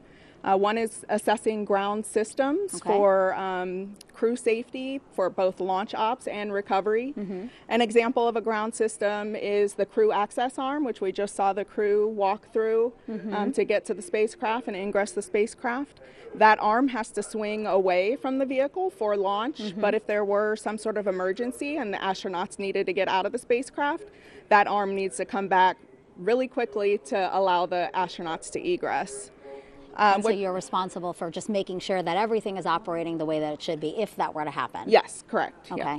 And then right after this, you're also going to go to the nearby Cape Canaveral Space Force Station. You're going to be inside a room there, and I believe we have a live shot of that room. And you're going to go there so that you can serve as CCP's mishap manager, right? This is the room right here. Yes, that's correct. And I have my FAA and NTSB colleagues there with me as well. Since this is an FAA commercially licensed mission, they have mishap jurisdiction for some of the phases of flight, and so we all work together if an incident were to occur. I don't expect anything to happen. I have full confidence in the joint NASA and SpaceX team. You have such an important role here, like you said, a wide variety of things that you're overseeing. You've been here at NASA for almost 15 years. I mean, did you know that you always wanted to work here, and how did you make it happen? Yes, I did always know that I wanted to work at NASA. Ever since I was a very young girl, I dreamed of working for NASA. Unfortunately, when I was about 10, 11, 12, my parents' drug and alcohol use began to impact our lives in a severe way. We ended up homeless, had to stay in an abandoned bus, and eventually transitioned to a homeless shelter. Wow. After that time, we never seemed to be able to recover as a family. We lived in extreme poverty in a bad neighborhood, but it didn't stop me from trying to reach my goals. I still had that dream. So in high school, I learned how to use a computer. No one in my area had a computer. I didn't have one, didn't know. So learned how to use a computer, researched colleges, how to apply, how to get applications, the whole financial aid process. Wow. And I was accepted into Florida Institute of Technology here in Melbourne, Florida. and got a bachelor's in astrophysics and a master's in space systems. Wow, you're not even at NASA, and you've had such a long road ahead of you, but I hope that people learn to take away from your story that really you can just follow your dreams if you have a passion for it to do it, right? That would be your message. Yeah, and I'm happy to say that my parents have conquered their addictions. And I was extremely proud of my mom before her passing earlier this year. In fact, this necklace that I'm wearing is made with her ashes. Wow. And I wear it for every launch in her memory. And I'm sure she's very proud of you. Crystal, thank you so much for being here. Yeah. We'll send it back to you guys. Thank you so much, Megan. What a powerful story from Crystal Jones, the CCP Ground and Mission Operations Office. That is inspiring to hear how she came from that difficult background to where she is now. Absolutely, Daryl. And it's amazing, too, when you think about going through a difficult road like that and then achieving such a high level of accomplishment here at NASA. We're just so proud of Crystal Jones. And thank you, Crystal, for sharing that story with us. We want to introduce you now to today's crew. If you're just joining us now, as you're looking inside the capsule Dragon, Endurance. You are go for Section 3 suit leak check preparation. SpaceX Dragon is a go for suit leak check preparation, Section 3 at 4.100. And there you hear the confirmation that the crew is ready to begin their suit leak checks. Let's start off by talking about our commander for the day as they pull down their visors. She is the second from the right of your screen. Nicole Mann, the California native, holds a Master of Science in Mechanical Engineering. She is a colonel in the Marine Corps. She was an FA-18 Hornet and Super Hornet test pilot and deployed twice aboard aircraft carriers in support of combat operations in Iraq and Afghanistan. Nicole was selected by NASA in June of 2013, and in the years that followed, led the astronaut corps in the development of hardware in the Artemis program. Today, the Crew-5 commander will be flying into space for the first time. And after Crew-5 launches, she will be the first Native American woman to go to space, which is a wonderful accomplishment. Absolutely. Nicole joined the astronaut office when I was the chief of the astronaut office. I'm just super excited to see a colonel in the Marine Corps head to the International Space Station from that commander seat, just like we had for Demo 2. And you being a colonel in the Air Force, I'm sure you appreciate the military discipline that she brings to that role, just like your partner, Doug Hurley, brought a little bit of that. Sitting next to Nicole is Josh Cassada. He grew up in Bear Lake, Minnesota. The physicist and U.S. Navy test pilot flew 23 combat missions. He later became an instructor at the U.S. Naval Test Pilot School. Dragon, we have pair complete and complete with Section 3. There you hear the call that the leak checks have been completed. Good sign as we move forward. And I believe that was Josh Cassada that came over the line there, who we are talking about. Copy that, Dragon. You are go for Section 4 suit leak check. That was a confirmation, rather, that they were to begin the suit leak check. Correct. Dragon is go for suit leak check, Section 4. All right, want to correct that. Cassada, he's one of more than 100 graduates who became astronauts going back to the Mercury program. More recently, he served as capsule communicator in mission control. But Bob, today he's in the position of pilot aboard Dragon, and that's a position you know well. Yes, it's exciting to see Josh in that seat. You know, as all of our astronauts who come into the program, he brings a balance of operational and scientific expertise kind of to the mission in front of him. In the role of mission specialist is veteran Japanese astronaut Koichi Wakata.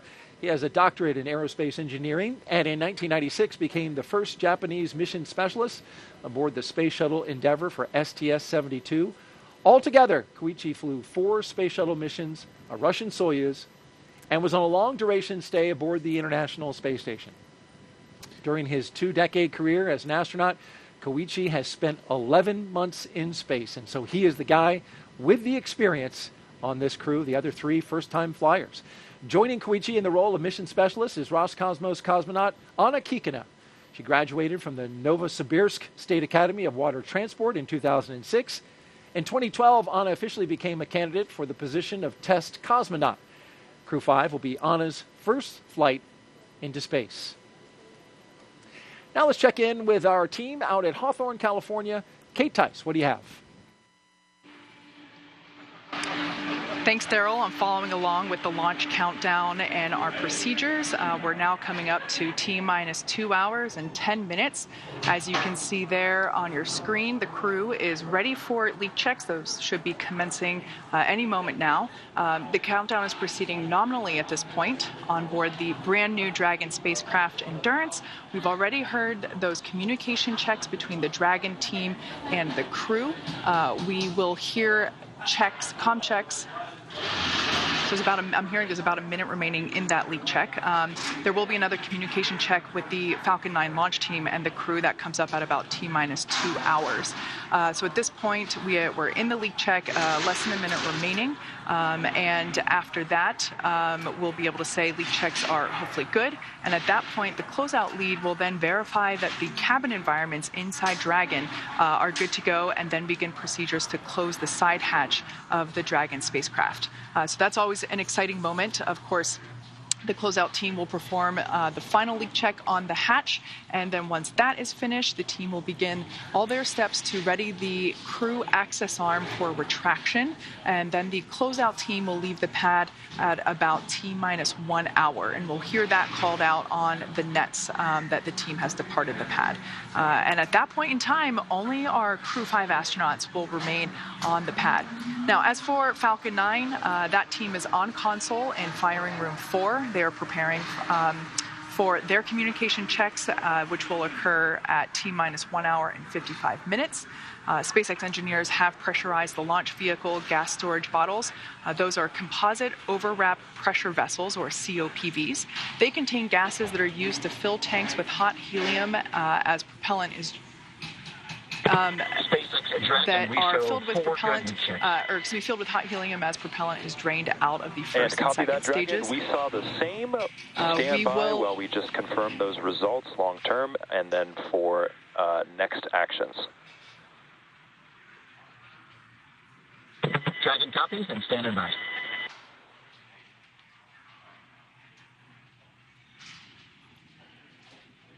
So as the propellant is drained out of the first and second stages, we'll top those off in the last half hour or so before liftoff, those COPVs.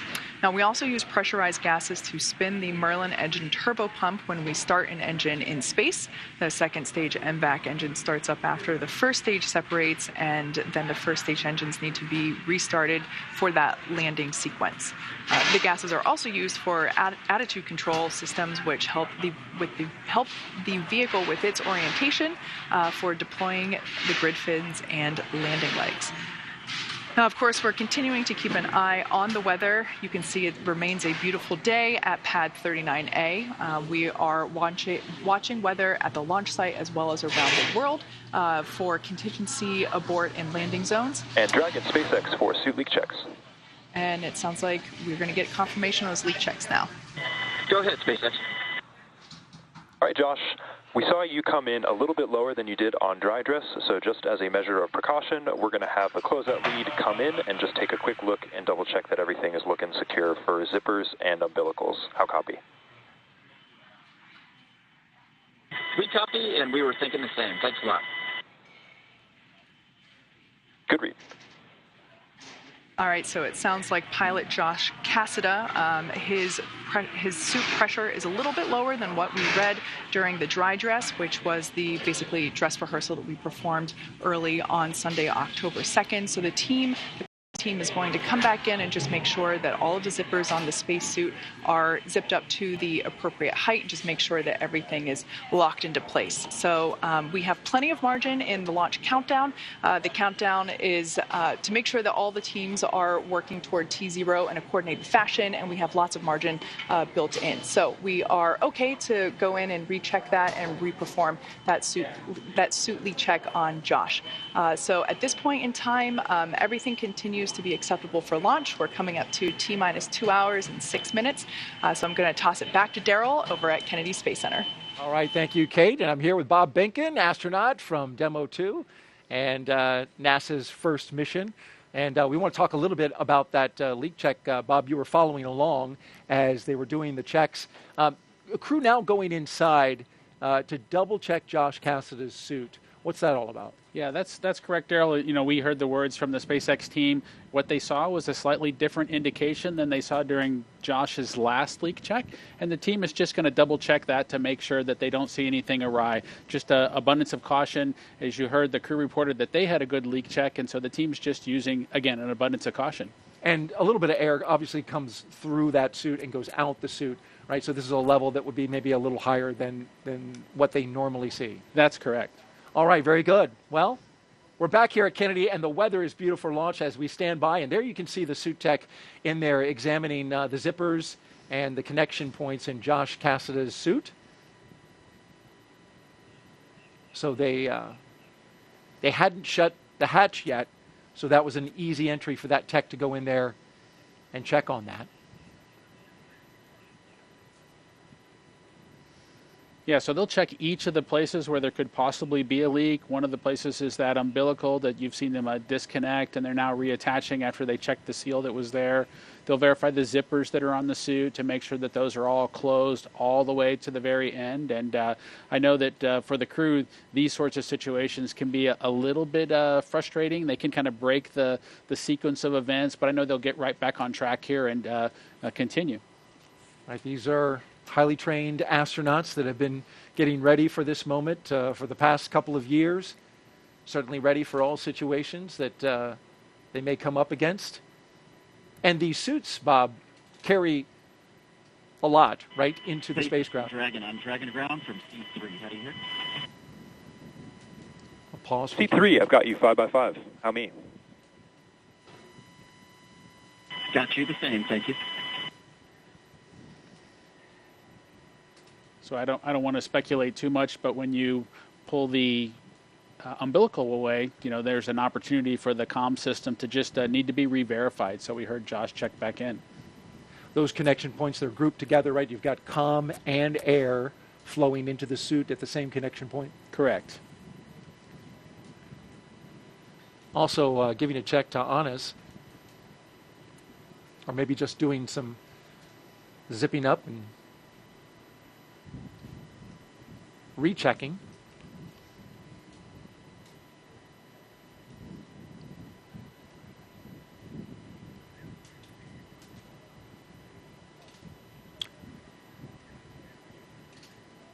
We've had some social media questions coming in. We've asked you to participate, and we want to do that right now by asking questions of our expert astronaut, Bob Behnken, here. Of course, you can hit us up at hashtag AskNASA on Facebook, Twitter, YouTube, and Twitch. And our question is, coming in from Andy Hughes 01, why do the new spacesuits involve long rubber boots? Those are high boots. You know, it's a great question, Daryl, as to why the SpaceX suit looks the way that it does. Of course, as a commercial company, they were free to come up with a suit that really then had to be assessed whether it actually accomplished the mission of protecting the crew, and in those unlikely cases where there might need to be an atmosphere of their own because there was something wrong with the one inside of the spaceship. And so SpaceX chose the high boot configuration there, but it met the mission needs, and so the NASA team was able to embrace it and move forward.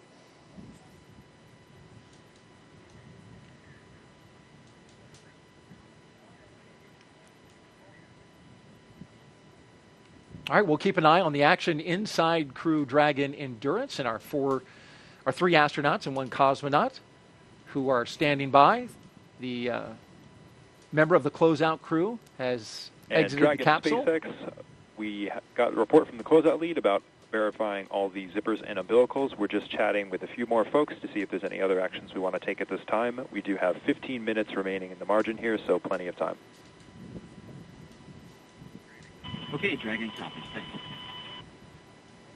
All right, there you heard the discussion between SpaceX and the NASA astronauts. And so, although going into space is not child's play, every Dragon astronaut crew brings a stuffed toy with them, and there's one inside the capsule right now. We're going to step away from this part of the operation. Of course, we'll keep an eye on it, make sure that nothing that nothing happens that we don't make you aware of while they're working on that.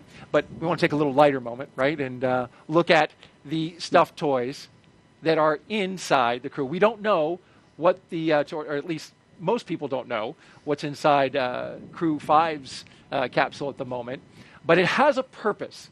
When the toy starts floating, the strapped-in crew has confirmation they've reached microgravity.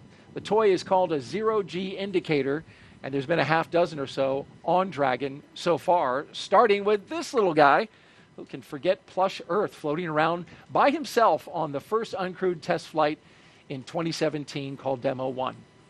And that's Anne McLean there. She was the one that received it. And that was followed up by a sequin-bedazzled dinosaur named Tremor, picked out by those fellows right there, Bob and Doug. Doug Hurley's son, Jack, and Bob's son, Theo. Crew 1 then took a toy baby Grogu with them to the first four-person crew when they reached space. But since then, well, it's been all stuffed animals. A penguin for Crew 2, and a turtle for Crew 3, and a turtle and a chimp for Crew 4, as you can see there.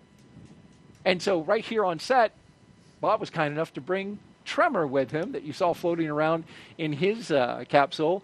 This is actually Tremor, the one that went up into space. That's true, Daryl. This is the actual Tremor. It's got the tether still installed, if you will, that we use to keep track of it so that it didn't get lost on board the space station or float too far away. SpaceX for suit leak checks. There they go, starting up the suit leak checks again. Go ahead, Mike. All right, Josh, that completes the troubleshooting actions we wanted to take. So we verified that your umbilical has been reseated and your zippers are closed. Given that, we are recommending that you proceed back to Section 3 of 4.100 and reperform the suit leak check preparation and suit leak checks. How copy? Okay, Dragon copies. We're going to step into Section 3 of 4.100, and we'll let you know when we're ready to reperform the suit leak checks. Good readback. All right, so they're going to recheck those suits.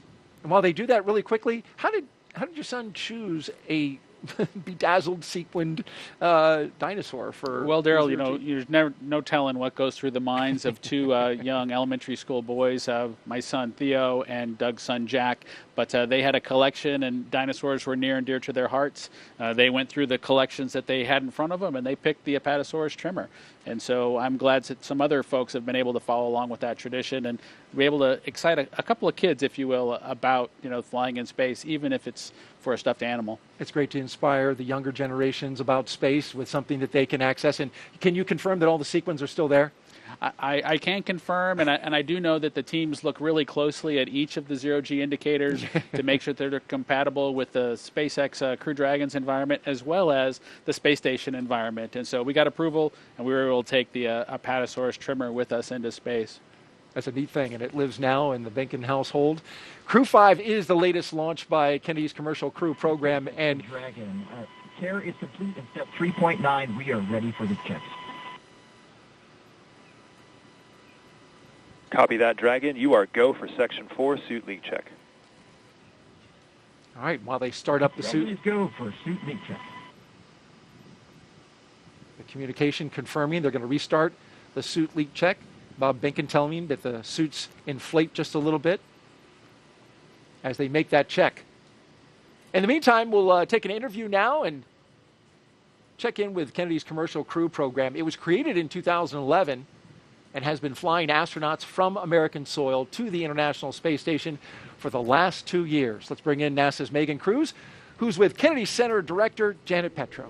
I am, Daryl. Thank you so much, Janet. It's always so great to have you here, especially for a day like today. You know, we're about to launch this new crew to the ISS. How do you feel about Kennedy again playing this important role in continuing what we do on the space station? Well, thank you so much, Megan, for the question. And as you know, Kennedy has a very long history of doing really some incredible things. And of course, we were established 60 years ago to do the incredible mission of landing a man on the moon and then returning him safely. And in the 6 decades since then, we've been doing an incredible amount of impactful missions, and a lot of those missions have really helped what we do here on Earth and for the benefit of mankind here on Earth. That on-orbiting laboratory that we have up there is doing incredible science and technology and research that's really benefiting humankind here. Yeah. Talk to us about some of the things that we've been able to change and impact here on Earth because we're launching and because of what we're doing here at Kennedy. Yeah, so it's incredible to think that 24 years ago was the first section, the module of the International Space Station called Unity, which was launched. And in that time, since then, we've had more than 20 years of a human continuous presence on the International Space Station.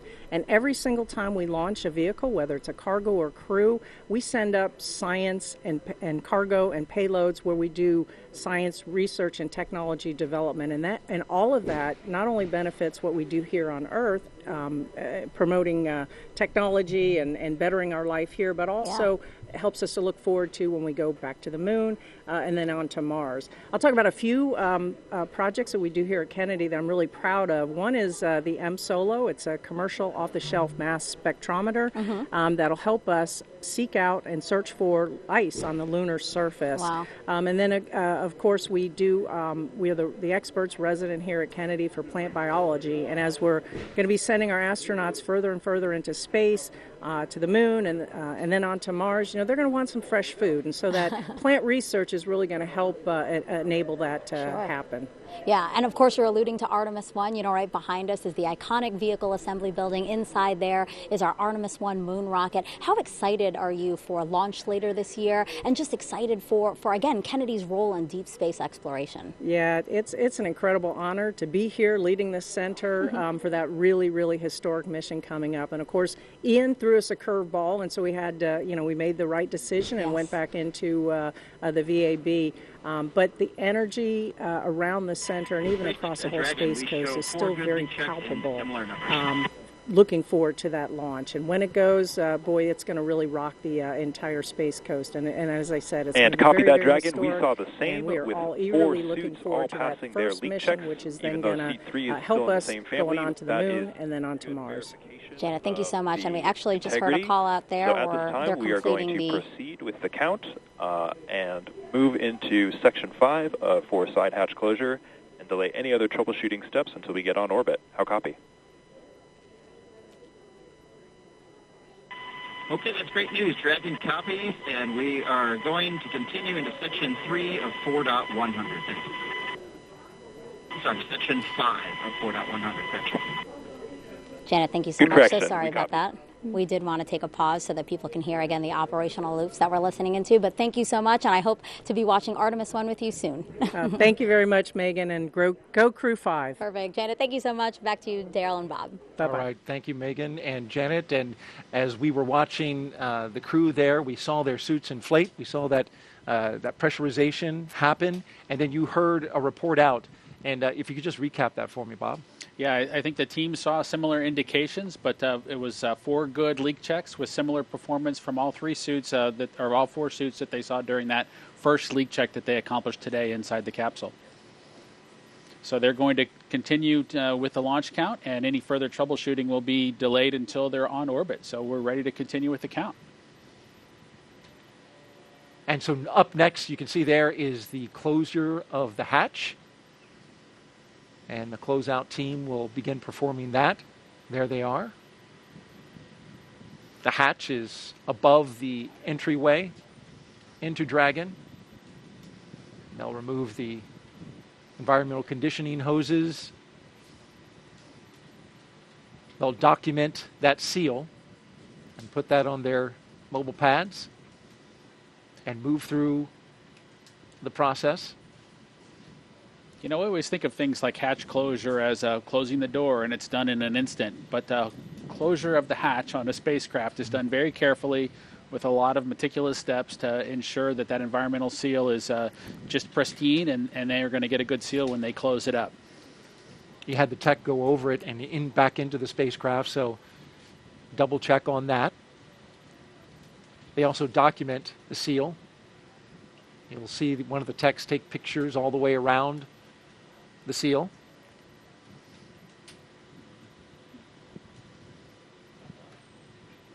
could think some about that hatch being closed, and then it'll be reopened when they come back at the end of their mission after splashdown, and when the vehicle's brought on board the ship. So it's going to stay closed for a long time after they get it closed for the spacecraft launch. That's a great point. So it needs to be closed well. Dragon, closeout team is taking final steps in preparation for side hatch closure. Stand by for transition to pad hatch closed. Ensure that all items are secure from now through launch. And what is that, Bob? It's just a protective piece of Dragon copies. All to make sure no items FOD or are anything secure. falls down into Stand that by for area. pad hatch closed. Good words. So some protective equipment for the SEAL there Correct. on the spacecraft. All right, very good. We'll keep watching the action and tracking the progress as we head down towards launch. T-minus 1 hour and 50 minutes until liftoff of Crew-5. I want to head on out to Megan Cruz, who is with our NASA Administrator, Bill Nelson. Yeah, it's our honor to have you here, Administrator. Thank you so much. I want to talk to you about how we've had this continued presence on the ISS for 22 years. What do you think of that legacy? Isn't it something? Yeah. Think of the 3,000 investigations that we have done, scientific things, and the innumerable things that we've actually discovered doing all of this science on the International Space Station. Of course, it helps us train our astronauts as we get ready to go fly to the moon, and then we're going to go to Mars. It's such a unique and awesome platform. So yeah, the fact that we can have this continued presence is so great. And you know, Crew-5 is this first mission to resume integrated crew flights to the space station with Roscosmos. Integrated crews have always been the norm on the space station, right? That's right, because we built the space station together now with 15 nations, particularly with the Russians. There's a Russian segment on the station. They provide the propulsion. We, the U.S., provides the electricity. So for the safety of all the crew, as well as the operation of the station, we need both there. Now, particularly with regard to safety, if there were a problem, for example, with one of our ability to get to Earth, say we had a medical emergency, and had to get somebody to Earth, you need that integrated crew so we can still operate both parts of the space station. So safety is a big reason for us. Yeah, and you know, we are launching today with the help of SpaceX. What do you think about the fact that we've had such a wonderful cadence with SpaceX these last 2 years with the commercial crew program? Well, SpaceX has been excellent to work with, and the proof's in the pudding. As a matter of fact, what's happening at the Cape is just unbelievable. Last night there was an Atlas launch. Today we're launching crew to the station. Tomorrow they're going to launch 2 communication satellites, all within the span of 3 days. Yeah. So it's incredible. But SpaceX has really been inventive, creative. They've been a good partner for NASA, and it shows that this commercial public-private partnership is actually working. Yeah, and now as we're under 2 minutes to launch of Crew-5, what do you have to say to the crew? Any message for them? Well, not only go Dragon, go NASA, but Godspeed. And 2 hours to launch. I misspoke. I'm too excited. You are. Administrator, thank you so much. I appreciate you being here again. Thanks. And we'll check it back in with our partners at JSC now.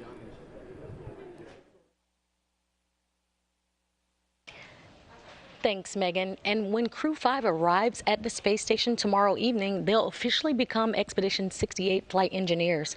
Once on board, they'll do something known as a direct handover, basically saying that Crew-4 and Crew-5 will be on board the station together until Crew-4 comes home next week. Crew-4 will be able to give Crew-5 an orientation and show them the ropes, which will be particularly helpful for first-time space flyers Nicole, Mann, Josh Cassada, and Anna Kikina. A direct handover also helps ensure continuous U.S. presence on the space station, a record we've held almost 22 years. The space station is an orbiting laboratory, and they will jump right into research and investigations. Now I'll toss it over to Daryl at the Kennedy Space Center with a little bit more of that science. Daryl? Absolutely. Thank you very much, Shaniqua. And we continue to monitor the closure of the hatch on the Crew-Dragon. You see the closeout team there. I want to take a closer look now at some of the life-changing science the astronauts are performing aboard the International Space Station. The International Space Station is a state-of-the-art microgravity laboratory that is unlocking discoveries not possible on Earth and helping us push farther into deep space. Every single day, we are answering big questions about Earth and about space, about where we came from and about where we're going. But the other thing that we're doing is we're learning more questions to ask. Microgravity turns almost everything we know upside down. Liquids behave completely differently. Fire burns in new ways. Biological systems reveal surprises. There's a few things that have made me gasp out loud up on board Space Station. Watching heart cells actually beat has been a pretty big one. We're studying ways to grow food in microgravity. I got to tell you, these are pretty amazing.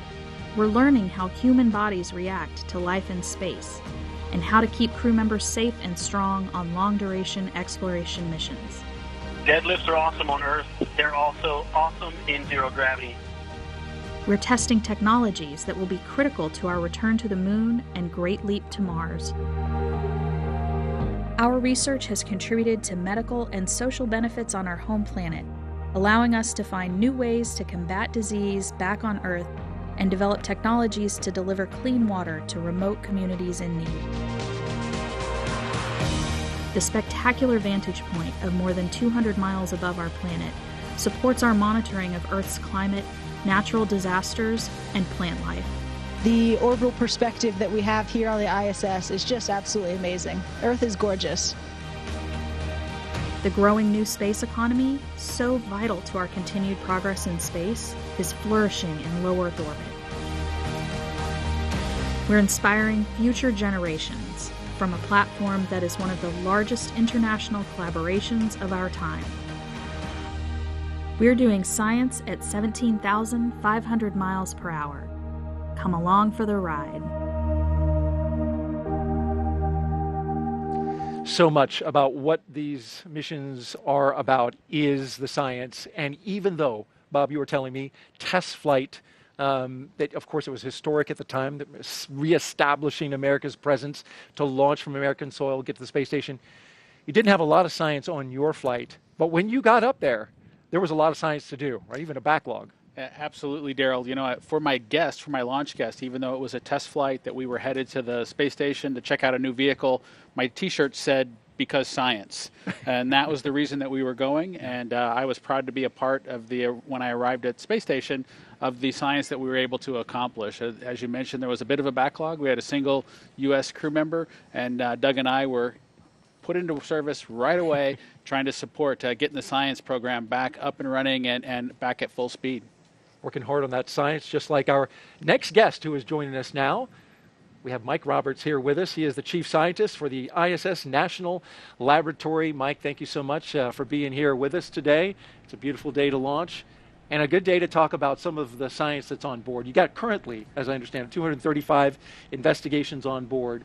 76 of them are new, and you got a little bit of them flying right on this rocket here behind us. Yeah, it certainly is a beautiful day here today, and we look forward to getting the science off the ground. As Bob indicated, it's a very busy time up in orbit for the crew because they are very busy not only maintaining the science portfolio of NASA so that we can continue to live and operate in space, they're also conducting science in space that benefits us here directly on Earth, and that's an important part of why the ISS National Laboratory exists. What is some of the science that Crew-5 is working on?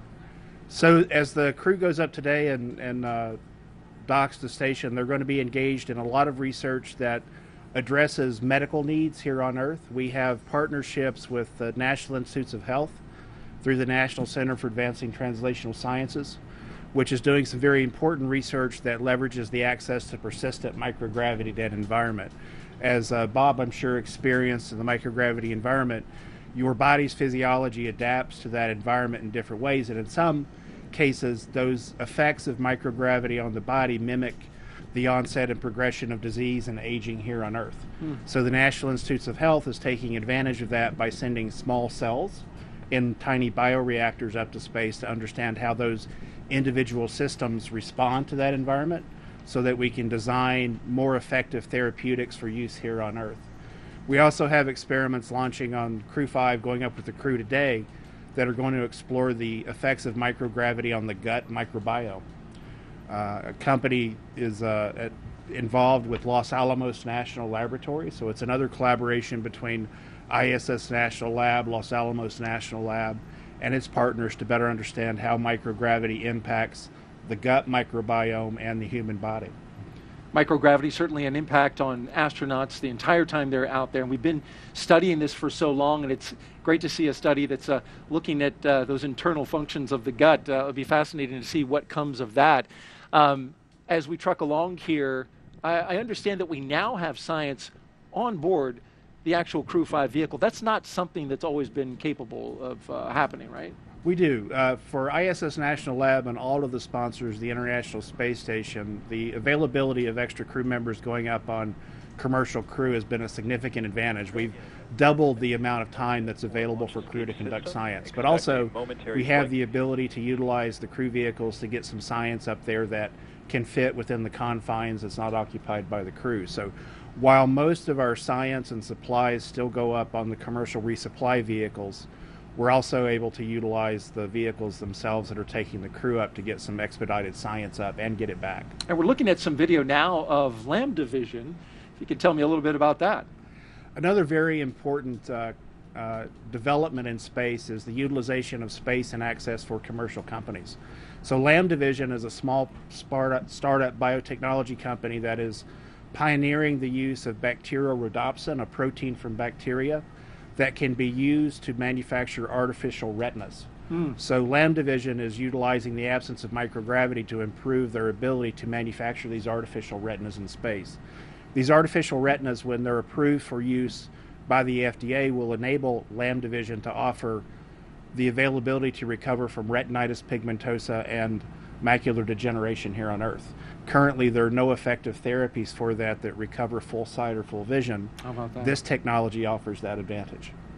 Offering a lot of hope for people who suffer from those diseases, and so it'll be exciting to see what kind of results come from that experiment. It is, and Lambda Vision's had the opportunity through ISS National Lab and NASA to operate 4 different experiments in space. So this new era of easy access to space for supportive science that benefits here on Earth is really turning into some new great dividends for people on Earth. Mike Roberts, Chief Scientist for the ISS National Laboratory, thanks for being here and sharing your knowledge about the science on board the ISS. Thanks, Daryl. All right, as we continue to watch the operation and our team check through the milestones here, we will toss it back out to Houston. Actually, we're going to throw it to California and Hawthorne, where Sandra and Jesse are standing by. Thanks, Daryl. Earlier, we did talk about the progress that both NASA and SpaceX have made in human spaceflight since we first started flying Dragon regularly over 10 years ago. So to support our increasing number of human spaceflight missions, your spacesuit team has been busy at work, Jesse. Yes, we have.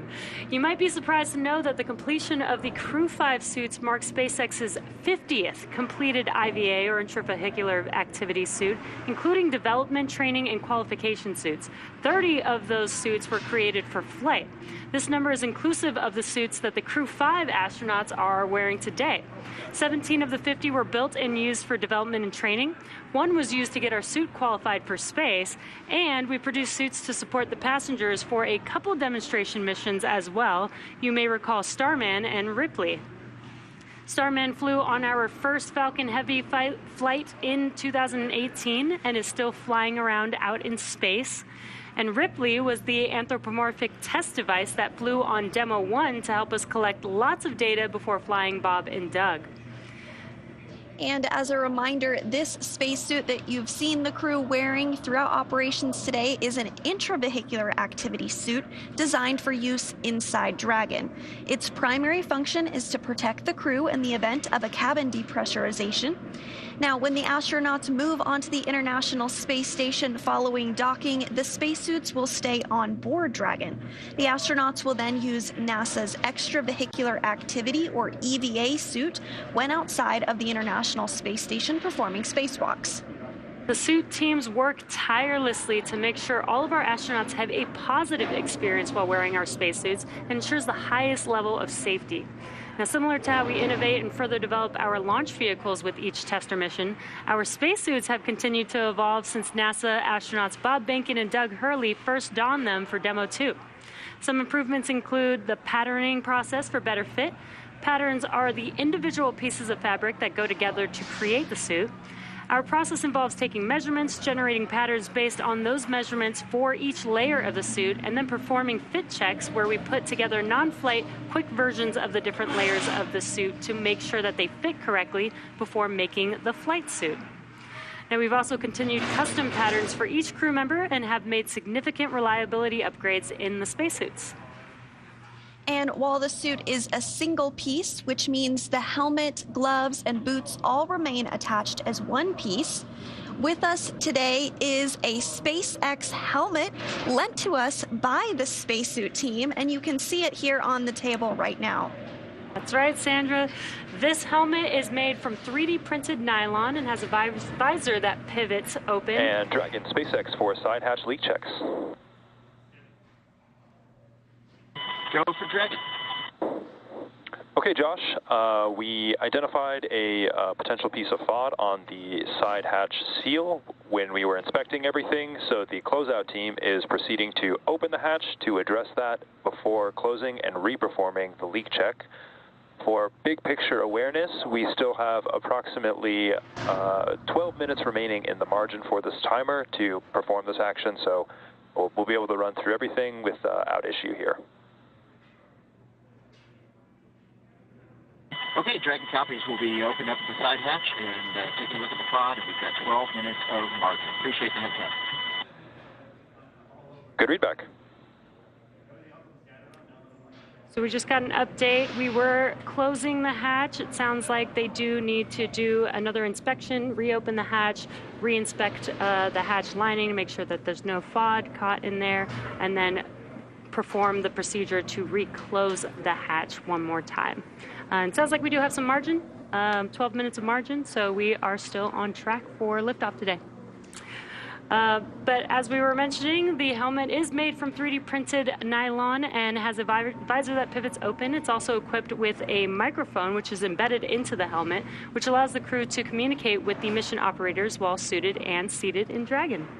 That's right, and those communication systems that you were talking about, you can see inside. They're not inside this helmet because it's not going to be used throughout the mission, but the crew does have the ability to hear via the helmet, and you can see the slots right there for that capability. Yeah. And so now we're going to check in with Kate while the team is working on the hatch. So Kate, how's it going over there? Thanks, Jesse. Yeah, it's super cool to see that helmet up close. Now turning our attention back to the progress with the integrated launch teams, we are coming up on T-minus 1 hour and 32 minutes. As we just heard a couple of moments ago, the closeout team identified a little bit of FOD in that hatch seal. So basically the process is we close the side hatch, we inflate the seal around the hatch to a certain pressure, and then we hold that pressure to see if there's any decay or leak. And if there is, that's an indication that something is in the seal, and that's what occurred today. So the team is in the process of reopening the hatch. They'll clean the seal out, close it, and inflate the seal and re-perform that leak check. So normal, as we heard mentioned, we do have 12 minutes of margin in the launch countdown, as I've mentioned before. The countdown is to make sure that everybody is, all the integrated launch teams are aligned, and we do build margin in order to make sure that we can deal with things like this as they come up. Similar to whenever pilot Josh Cassada had a little bit of decay, or excuse me, not decay, a lower pressure value red on his suit, so we rechecked the suit pressure there as well. So working through those, no issues. We're still tracking for launch today, and as you can see, the crew seated there comfortably in the capsule. It looks like Anna might be taking a little pre-launch nap. I don't know if I personally would be able to pull that off, so I really admire the calmness that she's demonstrating today. So once that hatch is closed back up and we successfully leak check on that, we should be good to go. We see some movement there. She's not napping. As for the launch engineers, they are located in Firing Room 4 in the NASA Launch Control Center at Kennedy Space Center. They have a view through their large windows of Pad 39A, which is located just 5 kilometers east of them. Currently, the Falcon 9 team is loading helium and nitrogen gas into storage bottles on the launch vehicle. You see on your screen Firing Room 4 there now. RF checkouts are now also complete, and the final review of vehicle testing performed earlier today is underway. So the SpaceX chief engineer, who for this mission is Dan Alex, he will check in with the team at T-minus 80 minutes to verify that we are good to continue with the countdown. Now, the next major activity, we will flow a small amount of fuel into the first stage to prime those Merlin 1D engines for ignition. The team is also monitoring fuel and liquid oxygen loading preparations, ensuring that the propellants in the ground tanks are correctly chilled to prior to loading them onto Falcon 9. Propellant load will begin at T-minus 35 minutes. Now at just under T-minus 1 hour and 30 minutes ourselves, the weather continues to be green. As you can see, beautiful clear day at Pad 39A, but we are of course monitoring weather at downrange as well, and that continues to look good, and the range remains green and ready to support. So all that being said, we are on track to launch in under an hour and a half from now, and we are certainly getting excited here in Hawthorne. With that, let's turn it back over to Daryl and Bob at Kennedy Space Center. How's it going over there, guys? All right, thank you very much, Kate, and we continue to monitor the work that the closeout team is doing right there, rechecking the seal to Dragon between the hatch and the spacecraft. And there you can see the techs making that inspection now, taking a light around it. They had the hatch closed, but reopened it after doing the side hatch leak check. And Bob, it was interesting. We were talking about this just briefly before Kate threw to us, and there's a way they can check that seal to see if there's any FOD in it. And I thought it was interesting how they do that. Yes, Daryl, Kate gave a great explanation of that process just a couple minutes ago, but what they do is they need to find a way, of course, before you get into space to make sure that the integrity of that seal is good. And so what they do is they're able to inflate a small portion, a small volume, to ensure that they do have a good pressurization on the sides of that seal. And if they do have a leak or some indication that things aren't exactly right, the most likely culprit is some sort of foreign object that's kind of captured in that sealing surface. And so the team goes back in, cleans that area out, and then we'll kind of reaccomplish that leak check to make sure that it's good before the crew gets into the vacuum of space with the spacecraft. And you can see they've wrapped up that process of inspecting, cleaning, and documenting the seal, and now they've reclosed the side hatch to Crew Dragon with our Crew-5 astronauts inside, and they'll start sealing up the hatch now. We'll keep monitoring the action and let you know what's going on. And Dragon, for a quick update, the closeout team was able to open the side hatch and remove the hair that they identified as FOD. They've closed the side hatch and are stepping into their leak checks right now. We are right on schedule for launch today. Dragon copies. That's great news, and we're standing by for that leak check. Thanks. Okay, well, there you heard confirmation that they found what it was. And real quick, Bob, before we throw it to an interview, a hair was identified. It's fascinating to me that something as small as hair can actually compromise a seal. Yes, it's really important that area is super pristine, and like we talked about a little bit earlier, that hatch is going to be closed for 6 months as they make their way into orbit, and then won't get open until they come back and are on aboard the recovery ship. And Ground is going to be commencing a health check for launch escape system a second time. Expect a momentary flight computer state change, followed by that transition back to pad hatch closed. Dragon copies. We'll expect it again prior to going back to pad hatch close. Good readback.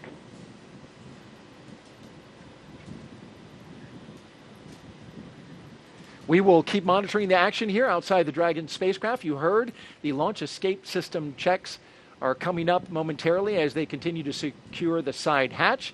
In the meantime, let's go out to Megan Cruz, who has a very special guest, Lieutenant General Thomas Stafford, one of the 24 astronauts we sent to the moon. Megan. Yes, Daryl, I'm very excited to have the Lieutenant General here with me today. I mean, it's just, I'm so honored to be sitting next to you here. I wanted to ask you, is this your first crewed launch that you've seen? Oh, no, Megan. I was here before when we had commercial launch number 2. So always just love to see a launch. Absolutely. Having done 4 missions, Yeah. I mean, does being here, does it make you kind of reminisce on those 4 missions you've had? You know, you're a part of the Gemini and Apollo programs, and we actually have some pictures of you from those missions that we'd love to share with everyone. Can you talk us through what this picture is? Here we are right after we've landed on Gemini 9. That was in June 6, 1966. There's Gene Cernan, my pilot. He's the first one to walk in space completely around the world. We did 3 different rendezvous on that. And we also touched down closer than any Gemini or Apollo. Wow. So and then we have another picture, actually. This one's from Apollo 10, right? And that's you, the second astronaut farthest from the transport van, right? Right. So that was a great mission. It was the first lunar module to the moon. And I did the first. We were too heavy to land, or we might have had a chance to be the first ones to land on the moon. But we were too heavy to land, but we went down to 9 miles above the lunar surface. Photo mapped, radar mapped, and visually mapped, picked out an ellipse that had 3 potential landing sites. He did that twice and came up and did the first rendezvous around the moon. Yeah. And then on the way back set the all-time world speed record. This picture's a little blurry, but it's honestly my favorite of the 3 pictures. Can you tell us what's happening here? You guys are on your way to the moon here, right? We're on our way to the moon. We're walking slow to the transfer van.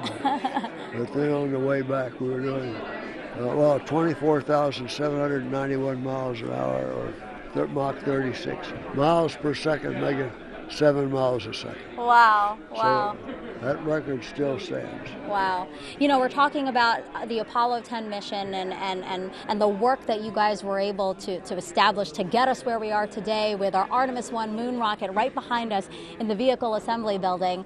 Are you looking forward to the Artemis 1 launch later this year? Oh, absolutely. I worked on helping getting that through Congress back in 2010. That's the authorization that authorized it. So I've had 12 years of work on that one. Yes. Lieutenant General, thank you so much for being here, and I hope you enjoy the Crew-5 launch today. Oh, it's great to be here. The weather's good, and I'm sure you're going to have a great launch, man. Thank you so much. All right, Darryl, we'll send it back to you. Wow, well, that was fantastic to hear from the Lieutenant General. Loud and clear. Stand by from comm check by launch control. Dragon, launch control on countdown 1, comm check. Launch control, Dragon, loud and clear. Launch control, loud and clear. Stand by for comm check by the chief engineer. We're getting comm check right now. Dragon, CE on countdown 1, comm check. Listening in. CE, Dragon, loud and clear.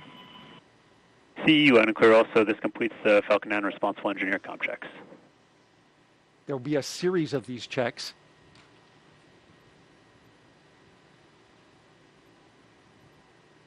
Establishing a number of communication paths to the crew from launch control.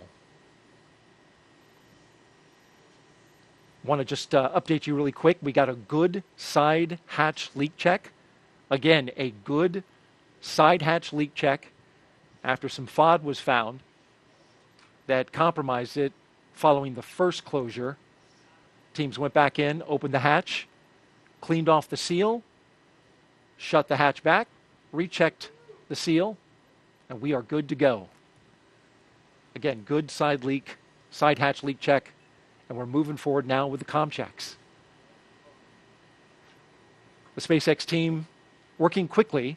They had 12 minutes of margin. They whittled that down to about 3 or 4 minutes. And so great job by them.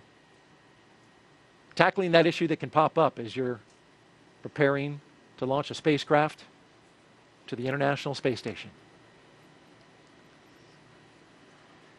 There's the Falcon 9 rocket on the pad with the Dragon spacecraft atop. We've got a beautiful day. Nice skies above. Take a little moment to listen to a special message now from somebody who's familiar to both of us, more him than me. Our previous co-host from the last crew mission, Crew-4, and the launch broadcast. A very special person to all of us here. Let's take a listen. Hello, husband. It looks like you're doing a great job with the launch commentary. Keep up the great work. It seems like all those tips that I gave you are paying off. A couple of things I forgot to mention, though. You should probably share some of your snacks with Daryl because he does get a little hangry if he doesn't get enough to eat. And also, it's important as the co-host to make sure you laugh and smile at all of his jokes. It makes him feel really good. Actually, there's a couple other people in the family that want to say hello to you as well. Just give me 1 second. Do a good job, Daddy, or else I will find new ways to motivate you.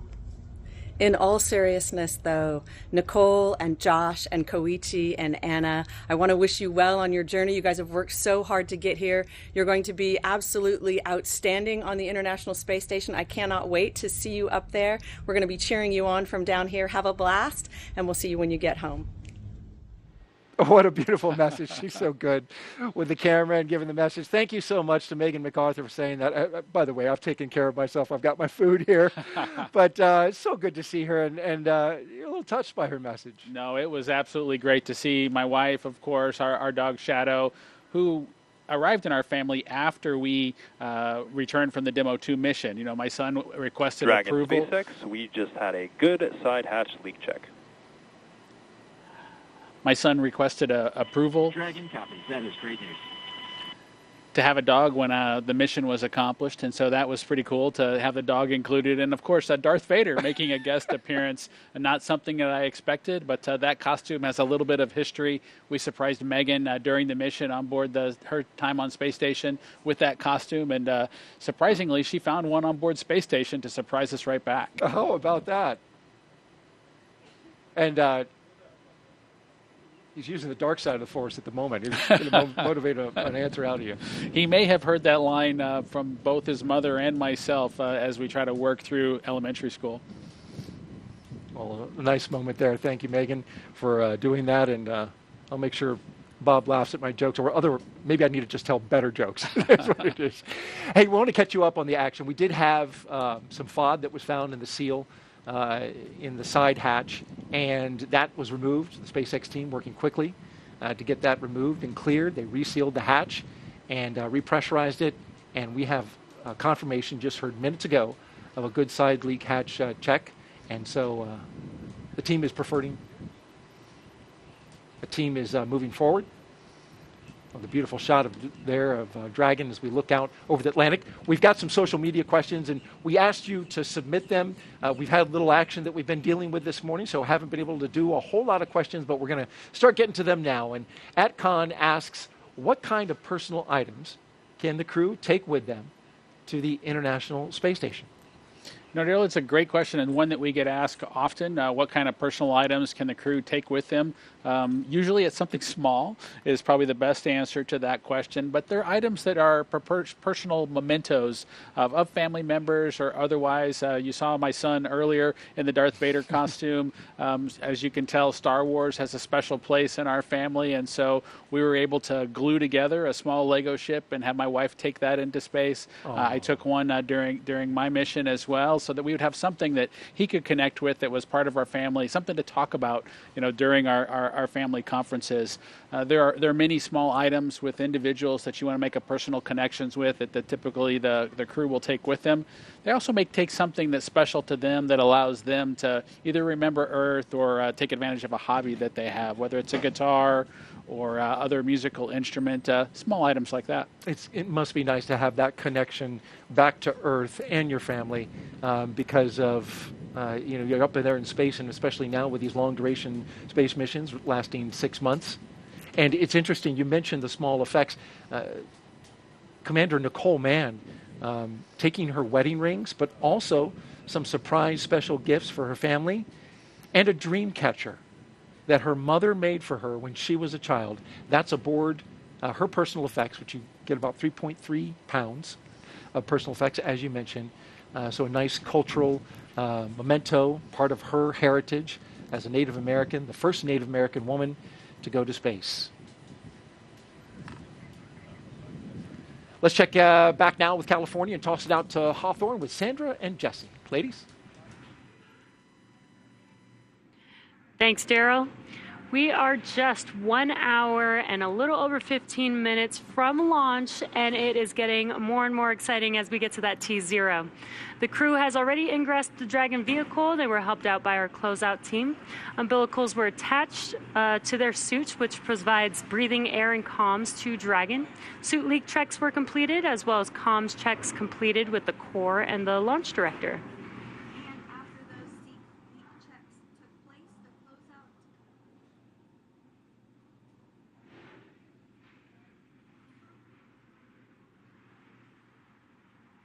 And after those suit leak checks, the closeout team was able to close and seal the hatch. We just got confirmation that we did have a good leak check.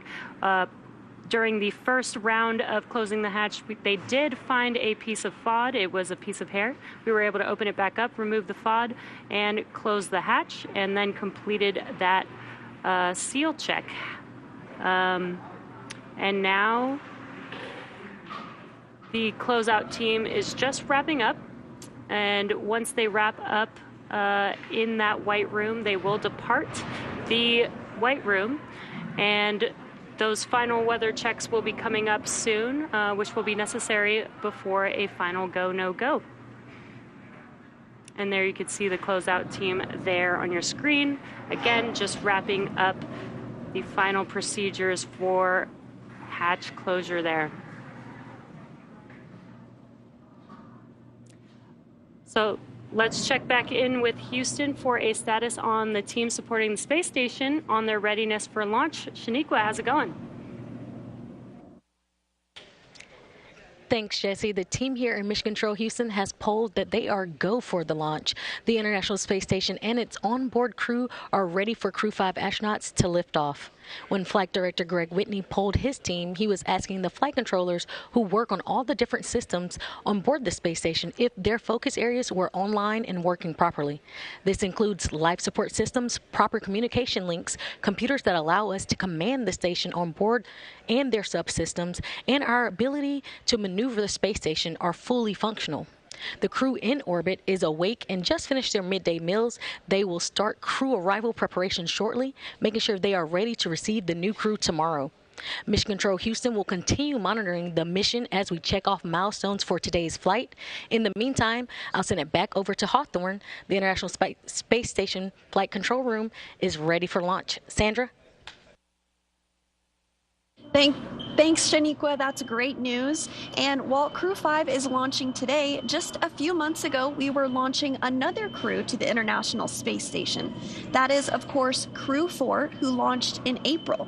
The Crew-4 astronauts currently on board the International Space Station have spent nearly 6 months conducting scientific research in areas such as material science, health technologies, and plant science to prepare for human exploration beyond low Earth orbit and to benefit life on Earth. Such research also lays the groundwork for future exploration of the Moon and Mars, starting with the agency's Artemis missions. Dr. Chow Lingren was born in Taipei, Taiwan, but spent most of his childhood overseas in England. He was an instructor and jump master with the U.S. Air Force Academy and also has a doctorate in medicine and served as a NASA flight surgeon. After he was chosen as an astronaut, Lingren flew on Soyuz and spent 141 days in space during Expedition 44 and 45. He has a wife and 3 children and is the commander of Dragon Freedom. And up next is fellow airman Bob Hines. He was born in Fayetteville, North Carolina, and has a wife and 3 daughters. He has a Master of Science in Aerospace Engineering and served 21 years in the U.S. Air Force as a test pilot and as a fighter pilot in the F-15E. He came to NASA as a research pilot where he flew science missions in the WB-57. He's the pilot for NASA's SpaceX Crew-5 mission, which has been his first space flight. Now, there's a couple mission specialists on board Crew-4, one of which is Jessica Watkins, who considers Lafayette, Colorado her hometown. A talented rugby player in college, her team won the national championship in 2008. Watkins was a postdoctoral fellow in the Division of Geological and Planetary Sciences at the California Institute of Technology. She completed several internships with NASA, including one testing systems designs for the Mars Perseverance mission at JPL. She became an astronaut in 2017, and just like Bob, Crew-4 was her first flight to space. And the second mission specialist is Samantha Cristoforetti. She was born in Milan, Italy, but now lives in Cologne, Germany with her partner and 2 children. In 2006, she earned her fighter pilot wings and flew the AMX attack fighter at a base in Italy. In 2013, Cristoforetti launched into space aboard a Soyuz for a long-duration spaceflight to the International Space Station. And several years later, she was awarded the Knight Grand Cross of the Order of Merit from the President of Italy. Crew-4 was her second spaceflight. This 4-person crew is currently preparing for Crew-5's arrival and also their return back to Earth just days from now. And while Crew-4 was on board, they received a visit from another Dragon. SpaceX's 25th resupply mission to the International Space Station launched on July 14th, carrying over 5,800 pounds of science, research, hardware, and other crew supplies to the orbiting laboratory. Dragon stayed on station for a little over a month before being packed with critical research and hardware to be analyzed after a safe splashdown off the coast of Florida on August 20th. Now let's head over to Daryl at Kennedy Space Center. Daryl, how are you guys doing over there? Well, thank you, Jesse and Sandra. Well, we're having a beautiful day here at the Kennedy Space Center. You can see behind us, we're at the Launch Complex 39, where media are gathering, getting ready to count down the final hour as we get ready to watch Crew-5 launch into space. It is a big day, and especially here at the Kennedy Space Center, where we have just been cranking out the launches, Bob. 3 launches in 3 days from 3 different pads. We had the Atlas V going off from 40 yesterday. We've got Crew-5, of course, from Launch Complex 39A today. And then tomorrow, SpaceX launching from their other launch pad, Pad 41. It's hopping. Outstanding to see all that action down here at the Kennedy Space Center. And again, it's a beautiful day. I'm looking forward to seeing the Crew-5 folks get into orbit. Indeed, and liftoff time is still holding for noon Eastern time, 56 seconds after noon, if you want to be right on the second. We're also tracking no issues at the moment with Falcon 9 or Dragon. We did have an additional suit leak check that we performed, as well as a spacecraft leak check. Those are good to go. Dragon now good to go. The range is green. And, of course, the weather is doing fabulous here at the Kennedy Space Center. Downrange, they're watching some winds in the abort corridor, but they're looking good right now. And so the crew of Crew-5, talking about Commander Nicole Mann, pilot Josh Cassada, and mission specialists Koichi Wakata and Anna Kikina, well, they donned their spacesuits in the historic crew quarters suit-up room this morning. They woke up around 4:30 a.m., donned those suits around 7 a.m. They walked out of the crew quarters building as every NASA astronaut has done since Apollo 7. And then they were transported to the pad where they climbed inside the SpaceX Dragon Endurance for its second flight. Now we are seeing them live while they await liftoff. Bob, you lived this with your fellow astronaut, Doug Hurley. What is the crew doing right now at this moment? You know, Daryl, it's a good question at this point. I think you can see on the camera that what the crew is really focused on right now is relaxing. You know, they've had a hectic morning, if you will, one that's very well scripted, one that's very well controlled, but one that causes them to need to be on schedule through all the individual milestones leading up to launch. That part's behind them now, and they're taking a chance to relax and catch their breath before the tanking operations begin here in just a few minutes. Indeed, tanking coming up, as well as the launch escape system checkout and the arming that will follow. The rocket is on the pad, ready to go. And over the next hour, we will conduct a series of polls to get ready for launch. The crew will also, as I mentioned, they'll be arming that launch escape system, and then the fueling of Falcon 9 will begin. Let's talk a little bit about the details of today's flight. Launch, of course, as we mentioned, set for just a few seconds after noon, a little more than an hour from now. And then Crew-5 astronauts will race towards space, reaching orbit in about 12 minutes. That's followed by a roughly 29-hour flight to dock with the International Space Station, one of the longer transit times to the ISS. And then that docking will happen at 4:57 p.m. Eastern Time tomorrow. And, of course, we'll have coverage of that. A quick history of NASA's Commercial Crew program. It all began with the first successful and historic test flight Dragon of SpaceX. Crew-Dragon. The closeout team has departed the crew arm, and with that, ground is going to cycle the orbit tank isolation valves to equalize low flow pressure. Dragon copy.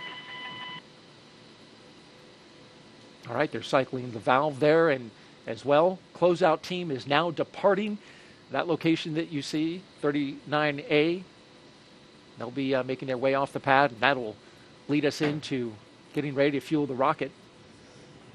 Of course, I was talking about the historic test flight for my partner here and co-host, Bob Benkin. His crewmate, Doug Hurley.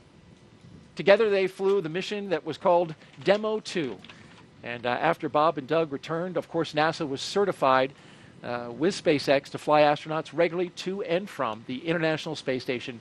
And, of course, that led to the regular rotational missions that we see today, the 5th rotational mission to the International Space Station.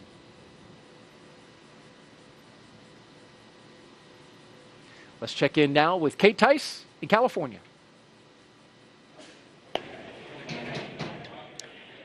Thanks, Daryl.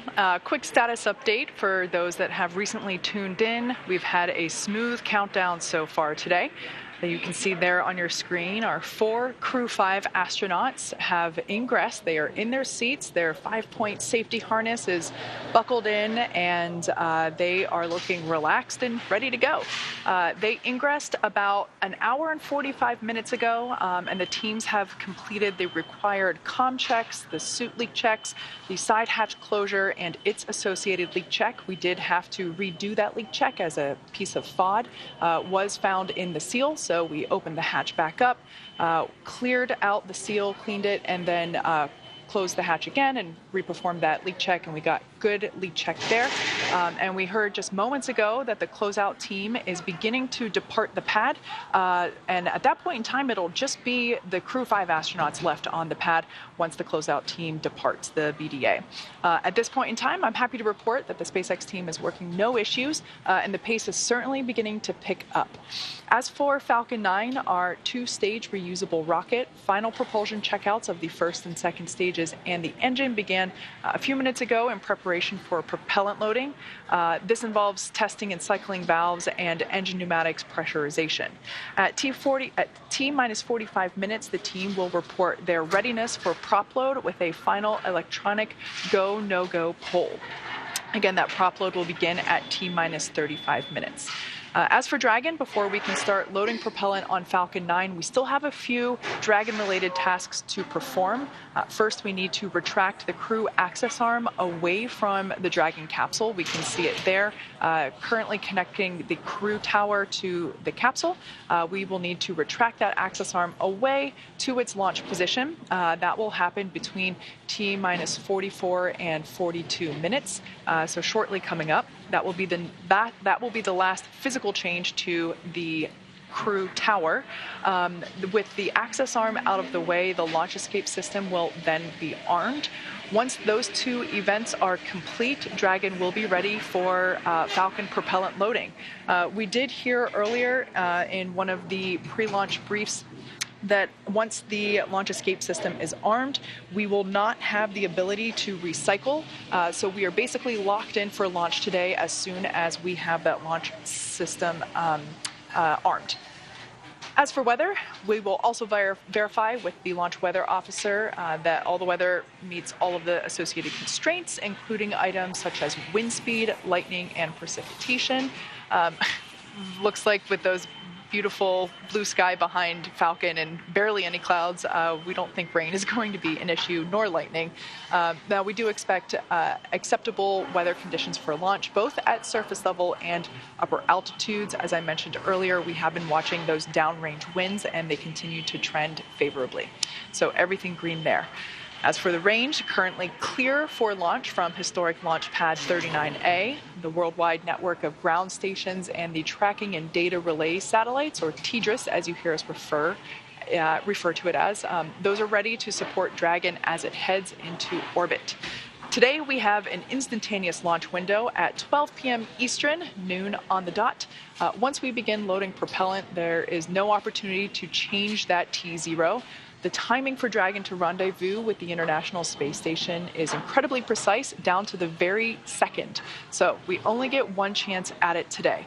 But at good news, at T-minus 1 hour on the dot and counting, we are go for launch.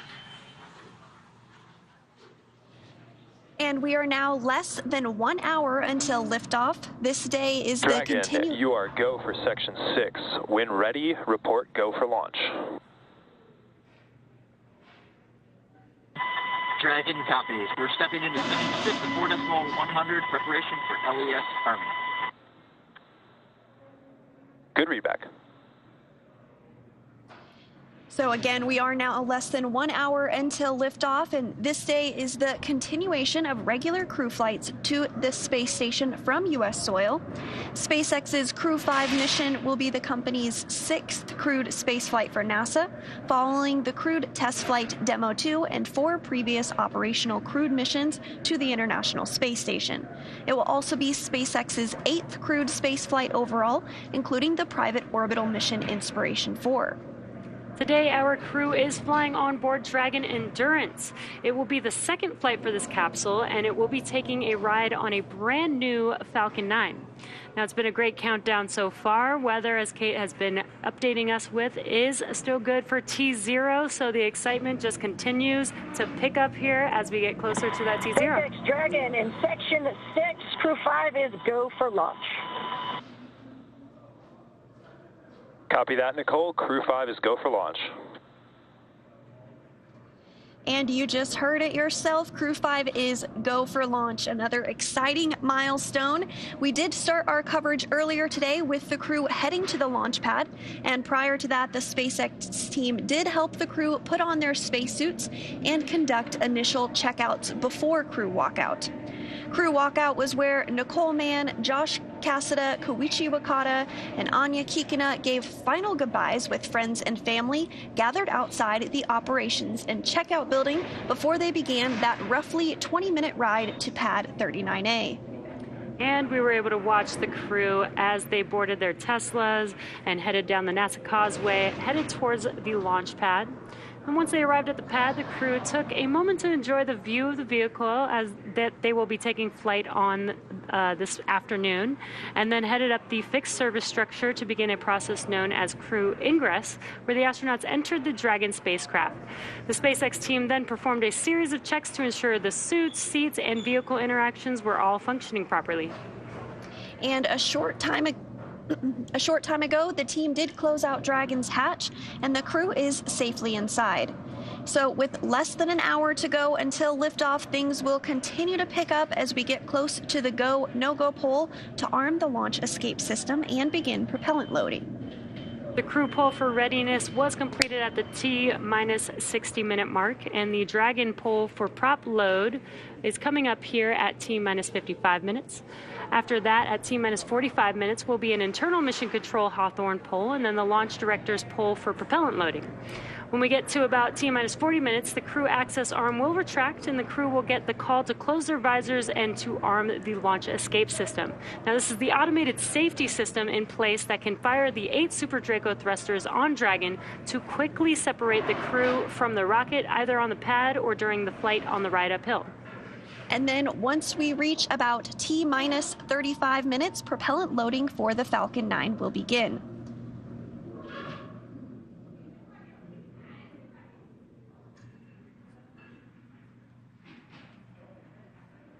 So we did hear that the crew is go for launch. Great news. So with that, let's send it back to the team in Florida. Megan? Great news, guys. So yeah, now I'm joined with Brian Onyate, but I'm going to have him say his title because I think I'm going to mess it up. So you say what you are. Sure. Good morning. Yeah, I'm the Chief of the Utilization and Life Sciences Office here at Kennedy Space Center. Yeah, it was a little long. I was like, I'm going to have him say it. Yep, long title. So I wanted to talk to you about how NASA has been studying plant growth and microgravity for many years now. So tell us about the 2 experiments that Crew-5 is going to be working on while they're on station. Sure. We have 2 experiments going up. One is more of a plant research experiment. We call it Plant Habitat 03. It will be going into the Advanced Plant Habitat. And actually, that plant experiment is doing a generational study. So as you can see, that's the advanced plant habitat, and the plant that is growing in there is called Arabidopsis. It's our model plant, and basically we're going to grow that and get it all the way to seed. And the study is basically getting those seeds, bringing them back, and then reflying those seeds to see what happens. So what's interesting is... And the second picture, right, that we have, that's how you capture the seeds. Yeah, that's how we capture the seeds. What's interesting about those seeds, they're actually the size of pepper. So imagine the pepper that you put on your food, very tiny, very small. So we had to actually develop these capture bags to grab those seeds.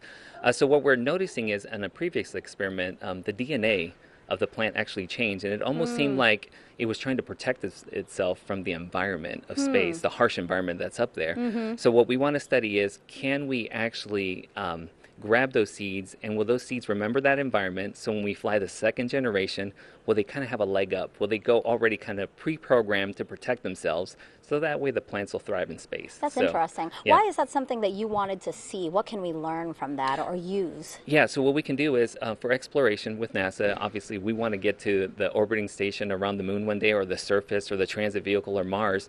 How can we better prepare the plants that we send, or the crops that we send up there, so that they actually are ready to go, they'll thrive, and we understand what's happening, so that the crew can actually consume something great. So. Always forward thinking here at always NASA. Forward We're thinking. great. Yeah, always forward thinking. Well, let's talk about the second experiment. That one's called Veg-05, and we have some props here to kind of walk people through that, Yeah, right? we do, yeah. So Veg-05, it's actually, we're growing dwarf tomato plants, and we're going to put them in this, what we call here is a plant pillow. What's interesting, it's actually made out of Kevlar, so exactly what police use in their police vests, so I guess they might be bulletproof, plant pillows. But yeah, so these plant pillows, it's just basically, how do we hold the soil, how do we put the fertilizer and the seed in there in order for us to grow the plants? Because they would just fly around on the space station. They would just fly around on the space station. So we have a little, what we call a quick disconnect here. This is where we apply the water. So once we apply the water in there, we have to keep watering it like here on Earth, and just let the plants grow and let them thrive in space. So, and you mentioned the fertilizer. Yep, the fertilizer and the arsenite. So what you see there on the right there is the arsenite, which is actually clay chips, right? It's the soil that basically allows the water to be absorbed and allows the plants, roots to kind of grow in there and grab water and nutrients. The second there that you see there is a fertilizer, and it's a slow release fertilizer. So when we add water into it, it kind of dissolves little by little, and it provides the food that the plants need so that they can grow. Okay, so why is this important for us on space, but also here on Earth, to learn about this particular experiment? Sure, both of these experiments are important. One is obviously for exploration, we want to make sure that the seeds that we send, the plants that we grow, will thrive, right? So how can we make them excel in space, right?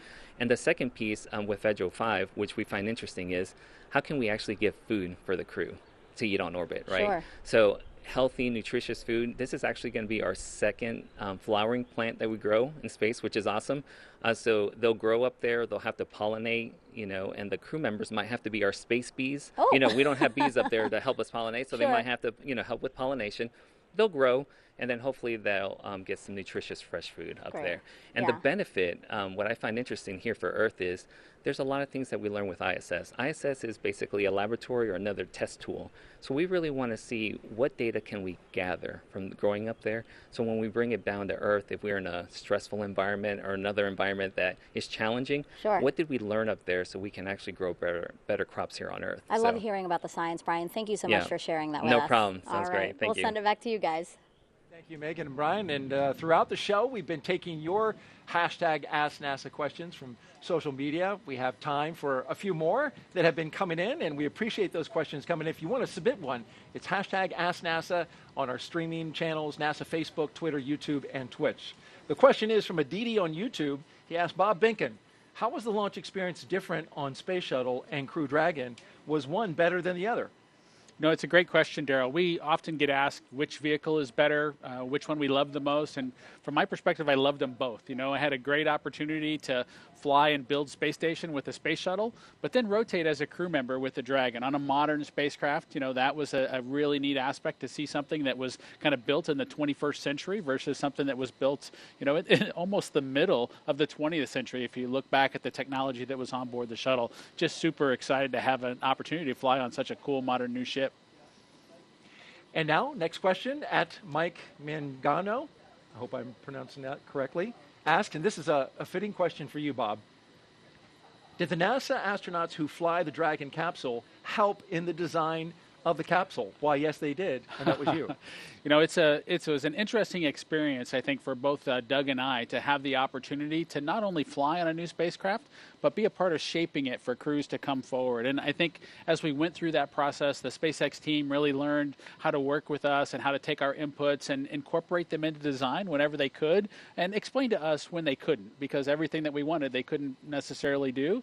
But we were able to compromise and come up with good solutions so that years later, maybe in Crew-5's case, they wouldn't be cursing Bob and Doug's name as to what they had agreed to or said was acceptable when the time came. We wanted to have opportunities for them to have choices. We included the opportunity to write on paper, but also to have a tablet, so that crews, as they went forward with their missions, would be able to find the place that, helped them be as successful as they could be. And so I'm hopeful that there just aren't too many curses associated with Bob and Doug, and it's mostly, hey, those guys, they were thinking when they did this. So, and we've had good results so far with 4 launches and the 5th today.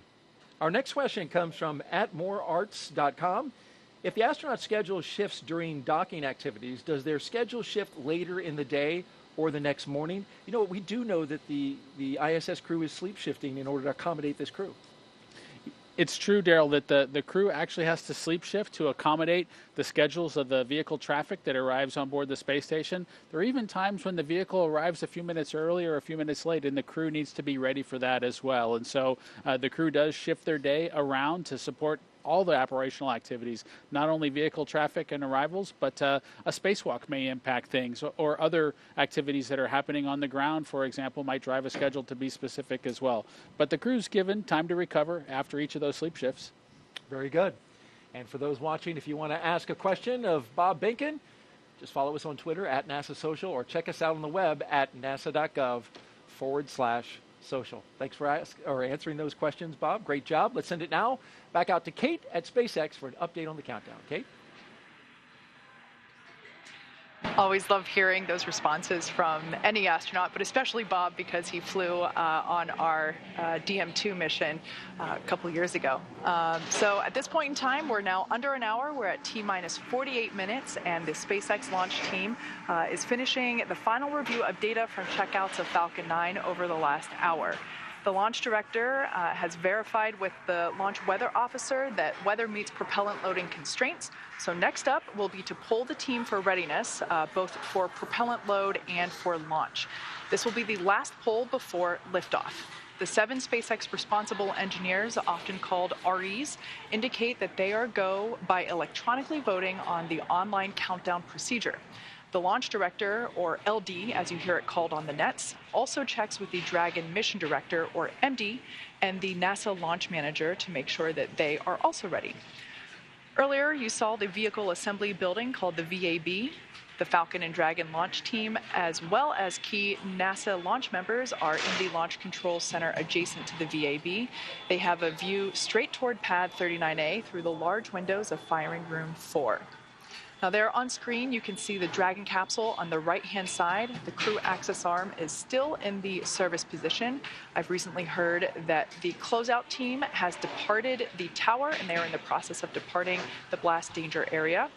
Now, with the crew on board Dragon waiting for next instructions, which will be to stow the crew arm for launch, and the crew arm sequence will be armed and initiated. We should get a good view of the access arm as it Attention swings. operators on countdown. Pulling is complete. The team has pulled go for crew access arm retract, LES arm, propellant load, and launch. For all operators in MCCX and Firing Room 4, both control rooms will go into lockdown at T-minus 45 minutes and will remain in that state until the launch escape system is disarmed. All operators are to remain at their console and maintain a sterile cockpit until MD confirms successful disarming of the launch escape system following orbit insertion or propellant offload in the event of a scrub. For non-urgent no-go conditions, brief the CE or LD and they will approve aborting the countdown. For urgent issues affecting the safety of the operation, operators shall call hold, hold, hold to the countdown net. Launch control will abort the launch auto sequence and immediately proceed into launch abort. At T-minus 10 seconds, launch control will be hands-off, relying on automated abort criteria for the remainder of the count. Operators advise the launch director whether structural breakup or fire is imminent or occurring per Dragon manual escape flight rules. Launch control at this time may proceed with arming the crew arm for movement. Launch control copies, proceeding to arm crew arm for movement. All right, quick recap there. All really good news. It sounds like the final poll has been conducted and all of the responsible engineers pulled go, as well as the range they pulled ready for launch, and the NASA team, the NASA launch team is also ready for launch. So everything continuing to look good. We just heard there that the crew arm, the crew access arm will be armed for retraction, meaning it will move away from the Dragon capsule. Crew access arm retraction started. All right, and there we should get a view of that crew access arm now moving away from Dragon capsule. Again, this will swing out into its launch position. This is the final change to the crew access arm, to the crew tower. Of course, the transporter erector will move away from the rocket as it lifts off and just shortly before liftoff. So that, in fact, will be the last major physical change that we see to the pad. But this crew access arm retraction is the final, will be the final state for the access arm for launch. This retraction should take about a minute to complete. Now, as I mentioned before, the range continues to be go for launch, monitoring the clearance area around the launch pad, as well as air and sea space around the flight corridor. And of course, here at Kennedy Space Center, as you see on your screen, the conditions are gorgeous. Everything continues to be acceptable for launch. Many things go into consideration, such as ground winds, any rain that might be in the area, as well as potential for lightning, any thick clouds, and of course, as I mentioned before, downrange landing zones. We have mentioned before that we've been tracking those, but everything continues to look green for launch. At this point in time, everything is looking on time for our liftoff at noon Eastern. We can see that crew access arm continuing to retract. Pretty cool shot there from inside the arm on the right-hand side of your screen as we see Dragon slowly move out of the frame. So with all that being said, the teams are ready. We will begin the propellant load at T-minus 35 minutes, and we are getting excited here at SpaceX headquarters. The energy is definitely starting to pick up outside of mission control. But with that, let's hand it off to Daryl to check in back over there at Kennedy Space Center. All right, thank you, Kate. And back here on the lawn and the host desk, looking out at what one of my coworkers called a picnic vibe. with the media and NASA social folks all joined here to watch Crew-5 launch in just Crew about access 42 arm minutes. retraction complete. And there you heard confirmation that crew access arm has fully retracted from the rocket. A gorgeous shot there from our flight operations team here at the Kennedy Space Center, a helicopter encircling the pad right now to give you that view. Great job, fellas. T-minus 42 minutes and counting as we zip around Launch Complex 39A. The background, the launch tower for Dragon, and in the foreground, a Starship launch tower under construction.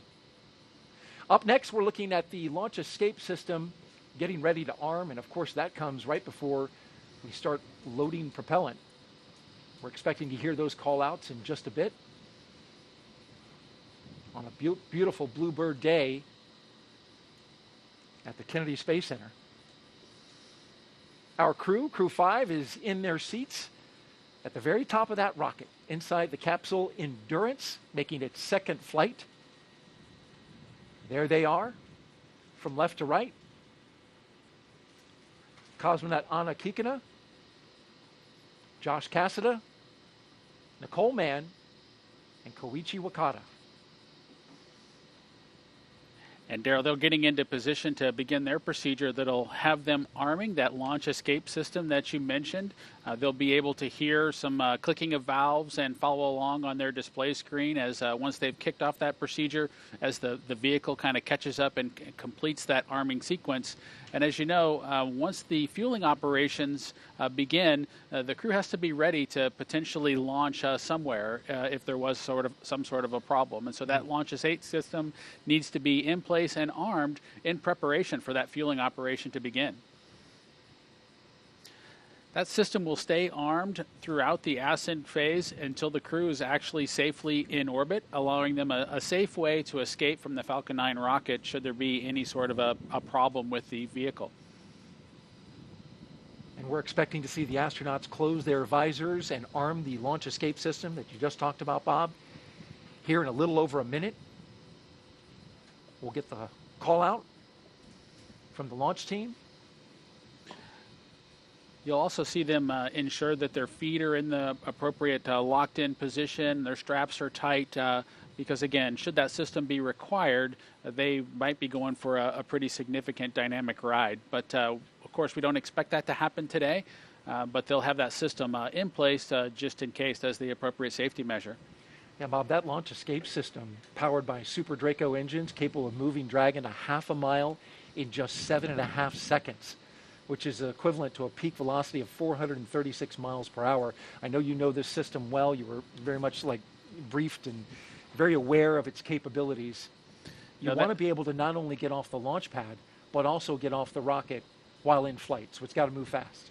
Absolutely, Daryl. And for shuttle systems, the crew would really have to do a lot of manual activities to steer the vehicle through the appropriate escape or abort scenarios, as we talked about them in those days. But this system is highly automated, and the crew primarily follows along with its operations.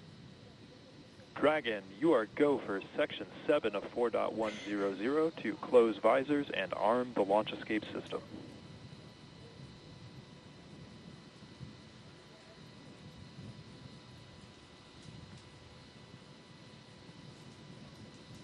SpaceX Dragon copies stepping into Section 7. All crew visors are closed. We are arming the launch escape system. SpaceX copies all. That's Commander Nicole Mann reporting back and confirming. Their visors are closed, and they are ready to arm the launch escape system. And you can see the crew members pulling their straps and ensuring that they are buckled in, because from a crew perspective, that relaxation period that I talked about earlier is now over. Yeah, it's all business now. Want to make sure that you're in your seat, firm and tight, for the operation of fueling. This is also the part of the operation that starts to be a little bit different than training. You really can't capture the tones. This is MD on countdown 1. Launch escape system is verified armed. All right, we got the verification of the armed escape system. So from a training perspective, the sounds and things that the crew will hear during the loading operation are just different than they're able to capture from a training perspective. And so now's when it starts to, again, be a little bit different from a crew perspective. There's no simulating that system. You know, there is some acoustics that they tried to capture. Falcon 9 tanks will be venting for the start of prop load. Expect loud venting. That they tried to capture with the Demo 1 audio, if you will.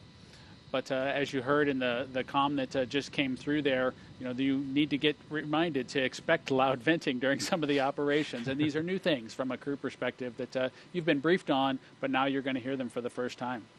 3 of the 4 crew members inside that capsule right now have never flown to space before. They are first-time flyers.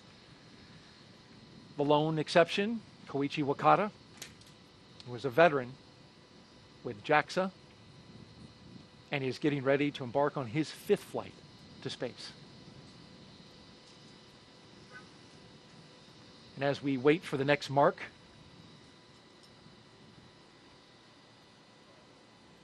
you know, the crew's experience, whether it's a space shuttle or a Soyuz or the Dragon vehicle or Starliner or Artemis, as we move towards that, these experiences are all slightly different. And so I'm excited to hear, you know, Koichi's discussion as he tries to balance and describe all 3 of them side by side when he gets back from this mission.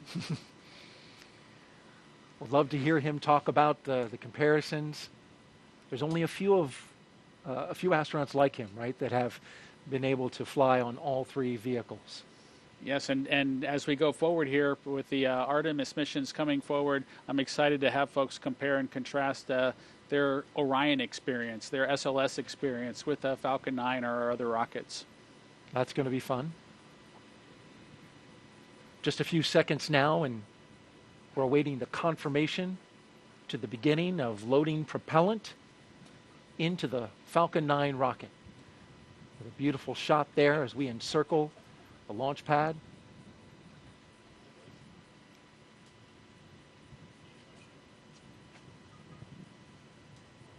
Just a few more seconds until that call out.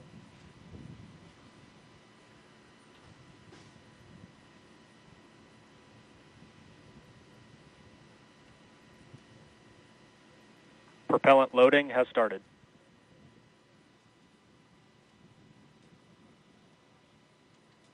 And so it begins. The loading of propellant aboard the Falcon 9 rocket, liquid oxygen and RP-1. Got your propellant and your oxidizer, which blended together make quite the combustion. Millions of pounds of thrust to get Crew-5 into space.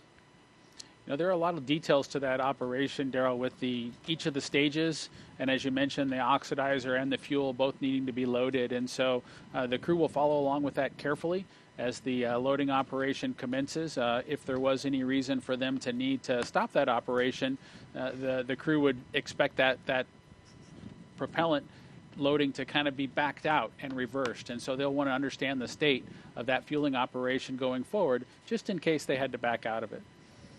And we've got a social question now from @GrantB117, who asks, how long does it take to complete the fueling operations? You know, it's a great question, Daryl, and they started it at 35 minutes because that's really, prior to liftoff, because that's how long it takes for the loading operations to kind of get executed. The crew goes through the process, the ground team, of loading that propellant, ensuring that they get the proper commodities on board. The actual sequencing of things might be affected a little bit by the temperature on a given day, but they have that process well monitored, and they begin at 35 minutes because that's how long it takes to get the rocket all fueled up. Thank you for asking, or for answering those questions, and to you out there for asking the questions. Keep them coming.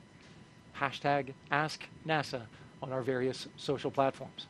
And again, now that fueling for Falcon 9 has started, that means the 8 Super Draco engines inside Crew-Dragon are ready, if needed, to launch the capsule away from Falcon 9 in an instant, should there be any kind of emergency associated with the rocket or the pad.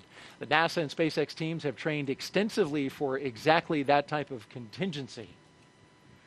And so now let's go over to Kate Tice at SpaceX headquarters in Hawthorne for another operations update. Kate?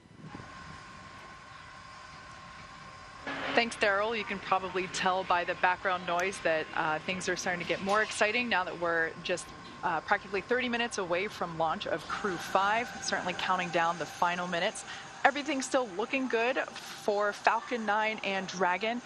With that launch escape system now armed, we are heading for an on-time launch just 32 minutes from now. As you saw, Falcon 9 propellant load began right on time at T-minus 35 minutes. The first and second stages of Falcon 9 are each loaded with 2 liquid propellants. One is fuel, which is loaded into a tank at the bottom of each stage, and the other is an oxidizer, and that's loaded into a tank at the top of each stage. The fuel that we use to power the Merlin engines is a refined kerosene, referred to as RP1 or Rocket Propellant 1. The oxidizer loaded on each stage is a densified liquid oxygen, or LOX. Densified means that it's kept much colder than typical for launch vehicles, and it takes up less volume. And as such, this allows for more oxidizer to be loaded into the first and second stages. Now, to ignite the fuel and oxidizer in the Merlin rocket engine, we use an ignition fluid called TTEB. When TTEB comes into contact with oxygen, it burns, giving off a green-colored flame. Once we have that flame going, we add in the kerosene fuel to the Merlin chamber, and the engine ramps up to full power. You might actually be able to see that green flash, expected to happen about 2 minutes and 48 seconds into flight. Right now, we're topping off helium into pressure vessels on both stages. This is used to pressurize tanks in flight as propellant is pulled out of those tanks by the Merlin turbo pumps. Now, on board the spacecraft, the astronauts are monitoring systems from their crew monitors. Stage 1 cryo-helium loading has started. All right, there we just heard that the cryo-helium load has begun. Again, that is going into those pressure vessels that I mentioned earlier. Now, the crew training simulator has included playback of the sounds that were recorded in a previous Dragon capsule during recent flights. So all of the pops and the hisses that the vehicle puts out, all the crew has heard those before, though not live. So they are prepared for all the noises, the extra noises that they're now hearing. As for the range, continues to report no problems. They are go to support launch. Weather also clearly looking great. I think we're actually seeing even fewer clouds than we were about 20 minutes ago. We had a less than 10% chance or probability of violation of our weather constraints, also known as a POV. So that's really good. That is for the launch site conditions. We are also tracking downrange weather conditions as well as launch sites around the world in the unlikely event that Dragon needs to escape. Now, as a reminder, today we have an instantaneous launch time because we're heading to the International Space Station. So at this point in time, if we hear a hold for any reason, we will have to stand down and target our backup launch opportunity, which is tomorrow, just under 24 hours from today's planned launch. At this point in time, at just under T-minus 30 minutes till launch, let's turn it back over to Jesse and Sandra for an overview of what's to come until liftoff. Great. Thanks, Kate. Always great to hear that we've got good weather and it looks beautiful over there at KSC. For Crew-5, the astronauts' flight to station will take about 29 hours.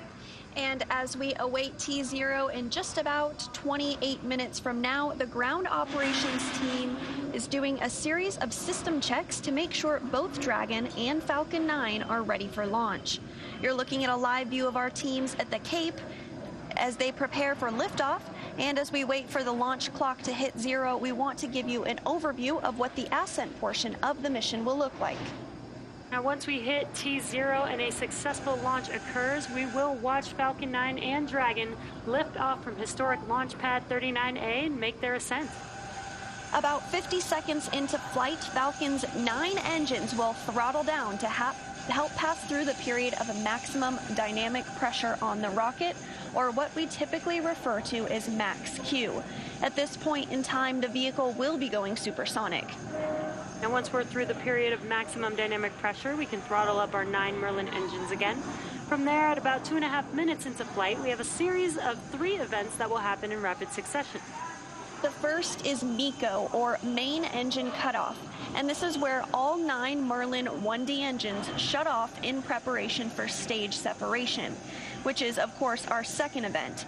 This is where the first stage detaches from the second stage, and the first stage will make its way back to Earth for landing, while the second stage continues on its journey with the third event, which is SES-1, or Second Stage Engine Start Number 1, and this is where the MVAC engine lights up and propels the second stage along with our Crew-5 astronauts to orbit.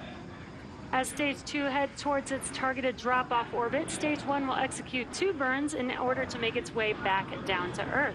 The first is the entry burn, and that's where 3 of the 9 M1D engines will reignite and shut down, and this helps to slow the stage down in preparation for entry back into the Earth's atmosphere. While the first stage is heading back to Earth, the second stage will cut off its 1 Merlin engine that was ignited right after stage separation. Once this happens, we will wait for confirmation of a good orbital insertion. About 90 seconds after Dragon gets into orbit, Falcon 9 will land back on Earth. The landing burn is just a single engine burn, powerful enough to bring the vehicle's speed down rapidly in order to touch down on the drone ship at about 9.5 minutes into the mission. While Falcon 9's first stage is landing, Dragon is preparing to separate from the second stage. About 3 minutes after the second stage gets into orbit, we should have a great view of Dragon with its 4-person crew drifting away from the second stage. Once Dragon is a short distance away, it will begin checking out its Draco maneuvering thrusters to make sure Dragon continues to increase separation distance from the second stage. And it is worth noting that these are not the Super Draco engines that would be used during an abort scenario. About 40 seconds after separation, Dragon's nose cone deploy sequence will begin.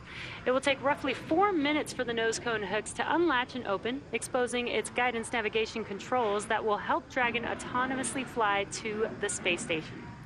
And lastly, once the nose cone is deployed, the remaining Draco thrusters on the forward bulkhead will be checked.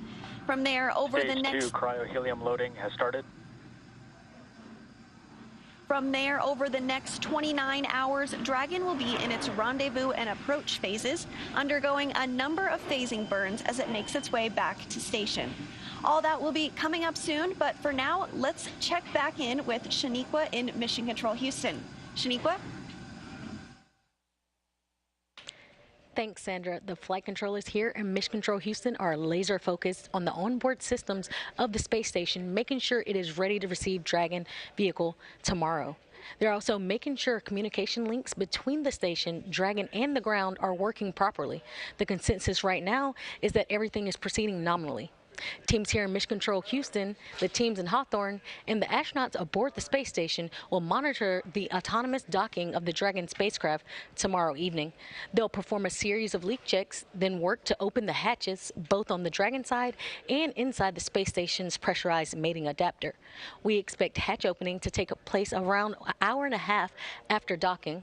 And once aboard, the astronauts will be greeted by Station Commander Samantha Cristoforetti, and then the whole station crew will join in for welcoming remarks to the new crew members.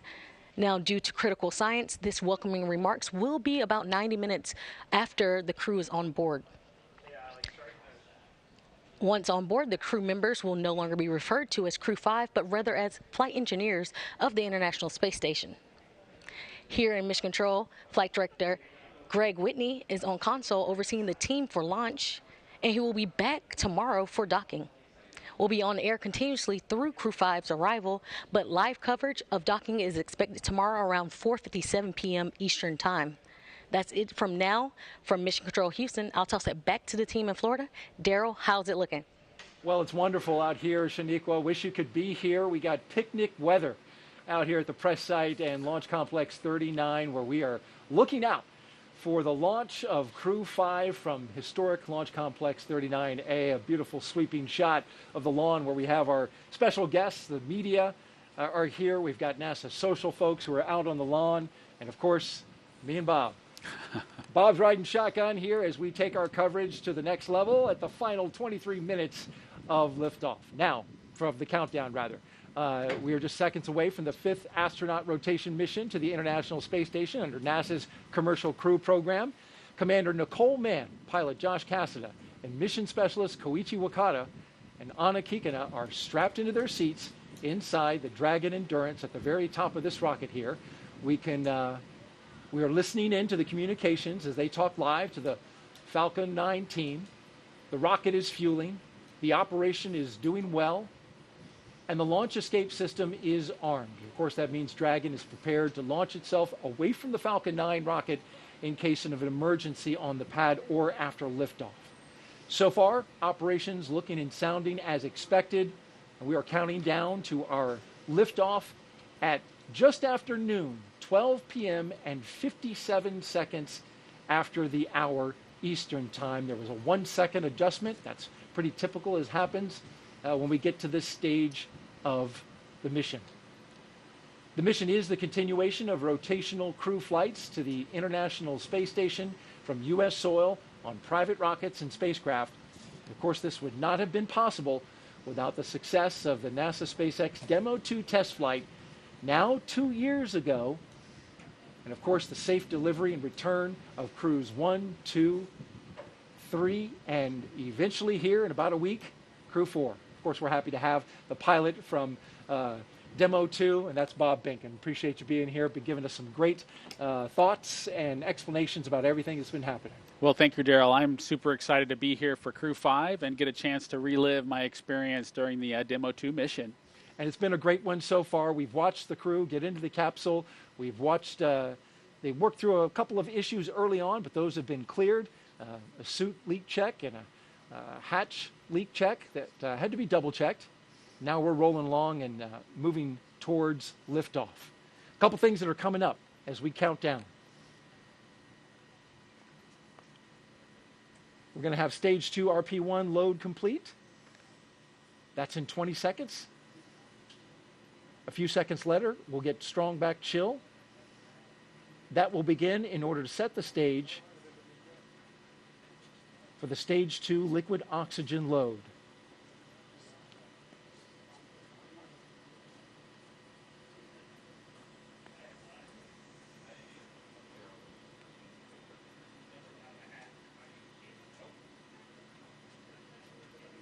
Of course, propellant's load is not an exact science, but once it completes, we'll hear that call out. Stage 2 RP1 load is complete. And there you heard it. Let's talk a little bit about the crew. If you're just joining us, we have a 4-person crew that we call Crew-5, and it's commanded by Nicole Mann. She holds a Master of Science in Mechanical Engineering and is a colonel in the Marine Corps.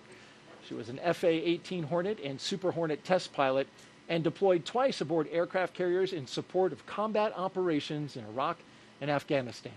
Nicole was selected by NASA in June of 2013, and in the years that followed, led the astronaut corps in the development of hardware for our Artemis program. Today, the Crew-5 commander will be flying into space for the first time, and once she reaches space, she will be the first Native American woman to stay on station. A historic first for NASA and for her. Absolutely, Daryl. The astronaut corps is widely diverse, and I'm just proud to see Nicole join that crew on board the International Space Station. With her is pilot Josh Cassada. He grew up in Bear Lake, Minnesota. The physicist and U.S. Navy test pilot flew the P-3C and the P-8A, as well as 23 combat missions. He later became an instructor at the U.S. Naval Test Pilot School, which is a path to NASA for military officers. Cassada is one of more than 100 graduates who have become astronauts, going all the way back to the Mercury program. More recently, he served as capsule communicator and mission control, but today he is the pilot aboard Dragon. It's a seat I know well, and I look forward to seeing Josh support Nicole and the rest of the crew on their way towards the International Space Station. The mission specialist now, Koichi Wakata, he's the veteran, a Japanese astronaut who has a doctorate in aerospace engineering. In 1996, he became the first Japanese mission specialist aboard the Space Shuttle Endeavour for STS-72. Altogether, Koichi flew 4 Space Shuttle missions, a Roscosmos Soyuz, and was on a long-duration stay aboard the International Space Station. During his 2-decade career as an astronaut, Koichi has spent 11 months in space. Bob, you spent a fair amount of time in space yourself. It's great to have a veteran aboard. It absolutely is, and in addition to being a veteran, Koichi just has a wonderful personality that I know is just it's key to kind of success on board the space station.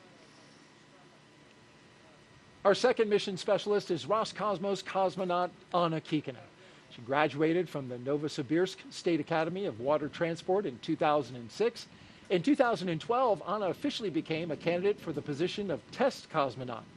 Crew-5 will be Anna's first flight into space, along with 2 of her other fellow astronauts. Now, each of these 4 crew members will be part of Expedition 68 once they arrive at the International Space Station. And there you see them there inside Crew-Dragon Endurance, the second flight for this Dragon.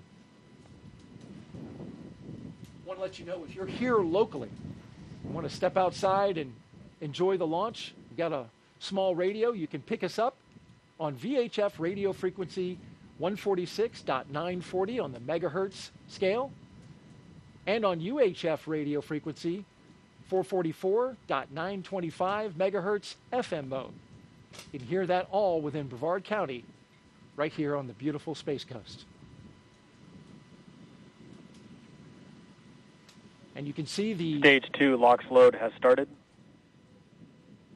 Just got the call out that the Stage 2 LOX load has started, putting that liquid propellant into the second stage.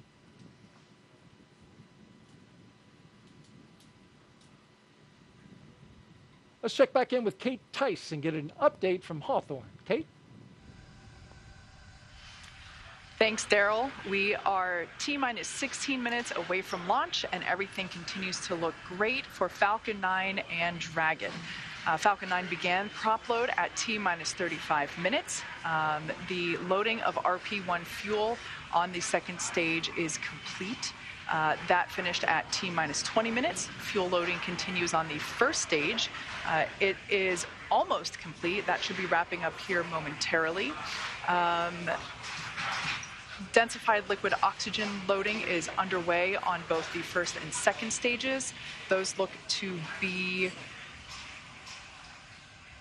about 80% on the first stage, and has only just recently begun on the second stage, so not much there yet. That will wrap up at T-minus 3 minutes and T-minus 2 minutes respectively.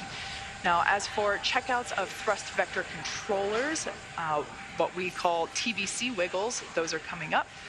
We basically check to make sure that the thrust vector controllers are able to actuate the engines themselves. That's what helps create gimbal for those engines, and gimbaling is actually how Falcon 9 steers itself. So those are coming up, along with throttle valve checkouts on the engines. The Dragon mission director and team are currently reporting no issues, so really good on that front. Communication checkouts are complete. The crew access arm is retracted, as we can see there, and the crew is strapped in and ready to go, as you can see there on the right-hand side of your screen. Everybody continuing to monitor prop load there on their crew monitors. Now, final instructions to the crew come at T-minus 10 minutes. At that point, their crew displays will be configured for launch. This setup gives the crew insight into how the launch is proceeding and provides constant updates on vehicle health. At T-minus 5 minutes, we'll hear the call out that will be in terminal count, and at that point, Dragon will transition to internal power. We'll hear continued call outs on the countdown nets as we get closer to liftoff. As for range, they continue to be go, continuing to monitor the launch corridor, and everything remains green. As for weather, we're looking at 7-mile-per-hour winds at the launch site, and as I said before, as the countdown continues, we are seeing fewer and fewer clouds. Just an absolutely stunning day there at Kennedy Space Center. Let's check back in with Daryl to see the last couple minutes prior to liftoff. Thanks, Kate, and it really couldn't be more perfect out here weather-wise for a launch. How about that, Bob? It just looks absolutely stunning to look out and see the vehicle ready to go, the crew on board, strapped in. I'm just super excited for them. And there's a view of the countdown clock and the historic American flag that has been standing there since the Space Shuttle program.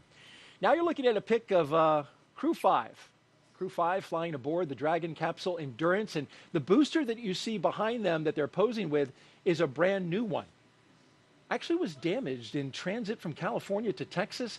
but it was fixed, repaired. Crew did a great job, the SpaceX team, in getting it all ready.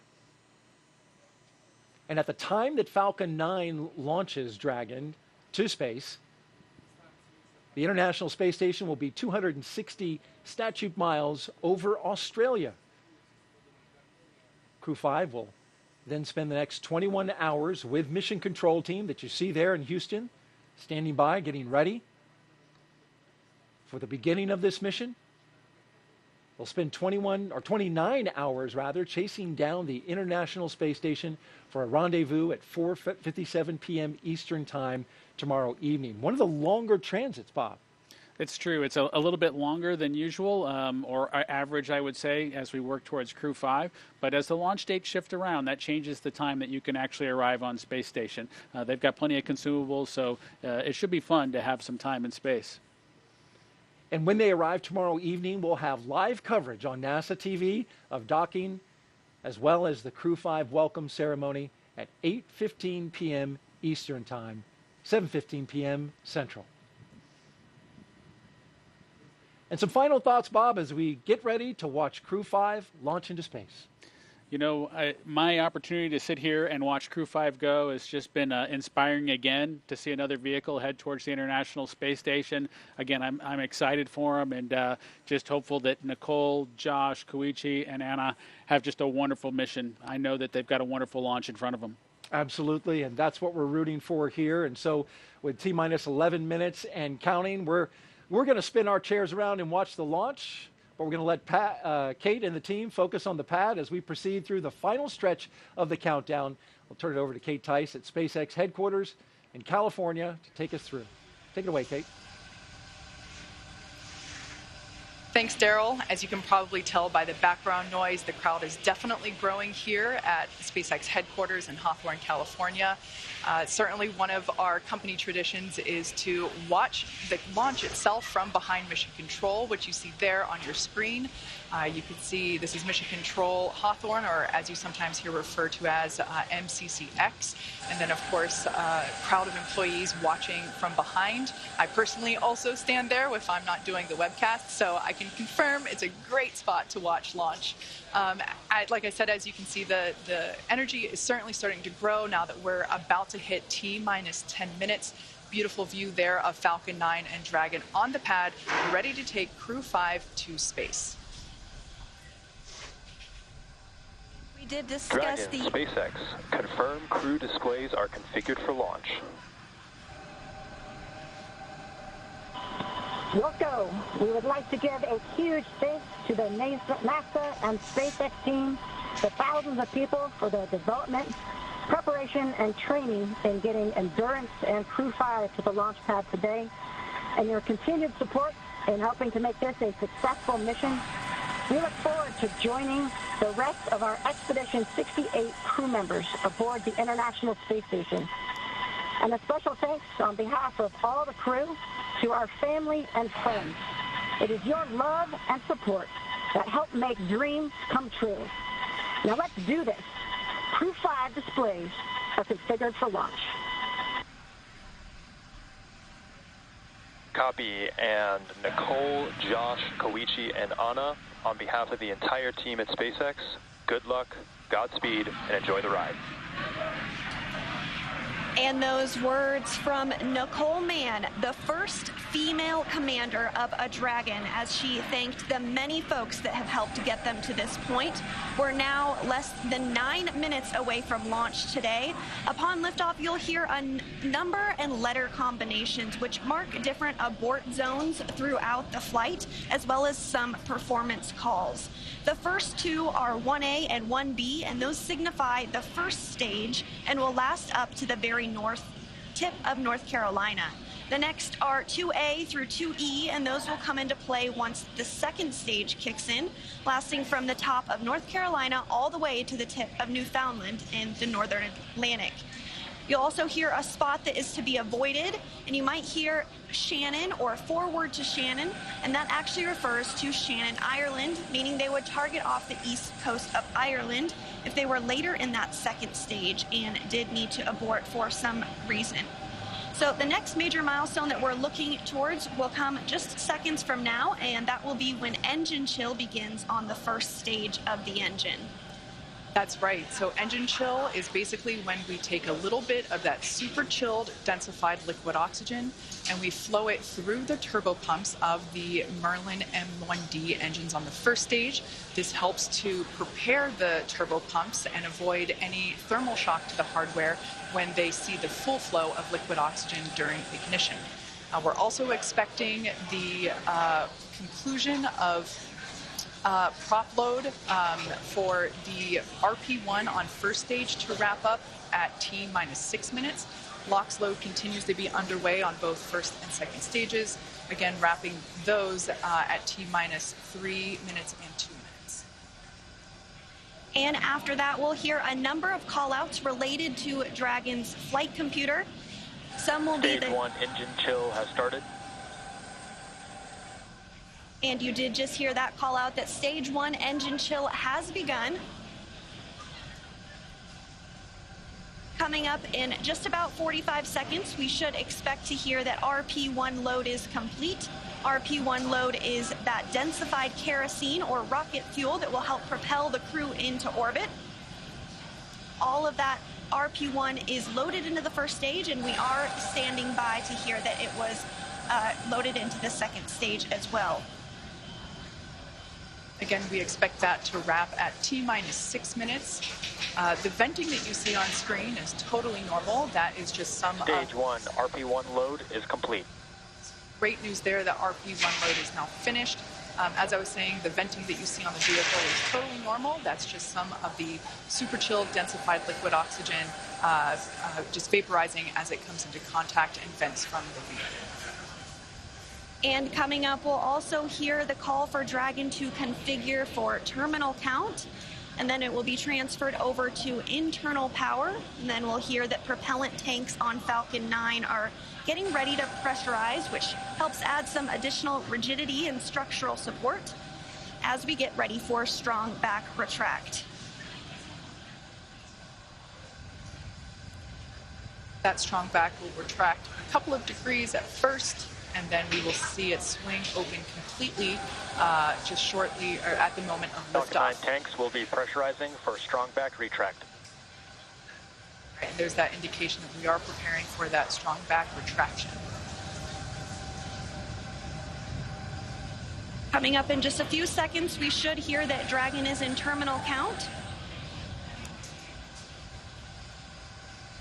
Dragon is in configure for terminal count.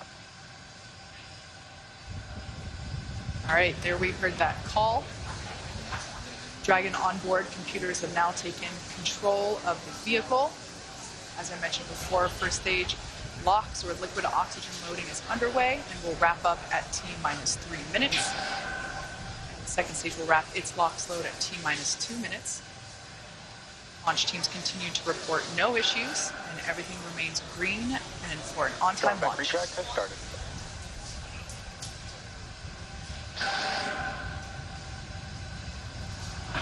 And here in just a couple seconds, you might be able to see the strong back arm as it does begin to retract. As Kate said, it will recline 2 degrees.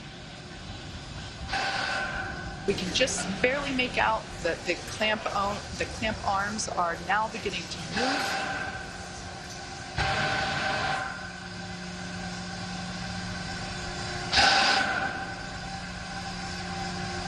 All right, now that those clamp arms are removed, as Sandra said, this will retract by 2 degrees, and then at liftoff, the strong back will retract another to 45 degrees, allowing Falcon 9 to clear. Strong back is part of the transporter erector, and the transporter erector is what provides the liquids and the gases, the electrical connections to the vehicle. It's also what we use to integrate the vehicle in its horizontal position, and we can see that 2-degree retraction just now complete. And the next call out that we should hear in about 20 seconds is that the first stage LOX load is complete.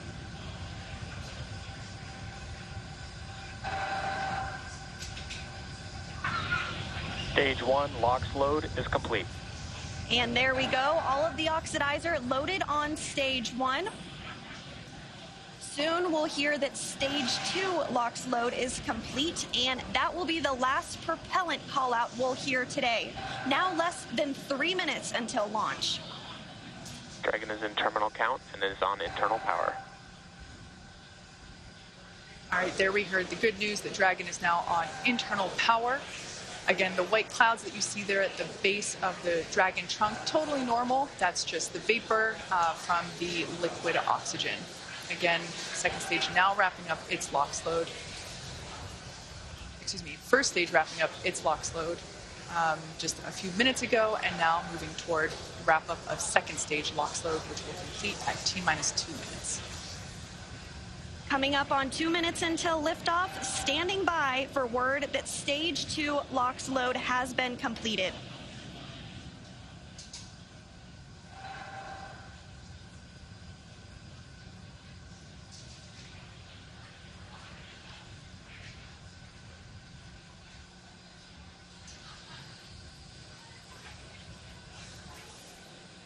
Dragon is in auto idle. Stage 2 LOX load is complete. There we heard the call out. Falcon 9 is now completely fueled. All of its propellants. So gas closeouts are starting. Expect loud venting. All of its propellants, and we can see that leftover liquid oxygen now being vented or released, now flowing further away from the vehicle. So nearly 1 million pounds of liquid oxygen in RP1 now on board Falcon 9. It is fully loaded and ready for launch. And coming up at T-minus 1 minute, we'll hear that Dragon is in countdown. Its flight computer will switch to countdown mode, and we'll hear that the flight termination system on Falcon 9 is armed. FTS is armed. Falcon 9 is in startup and is now controlling. And there you heard it. Dragon is in countdown. Dragon's flight computer in countdown. The flight termination system now armed.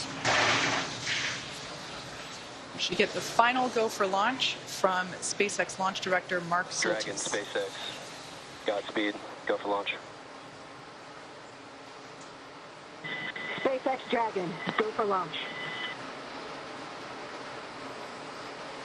SpaceX reports go. Crew reports go. 30 seconds until liftoff.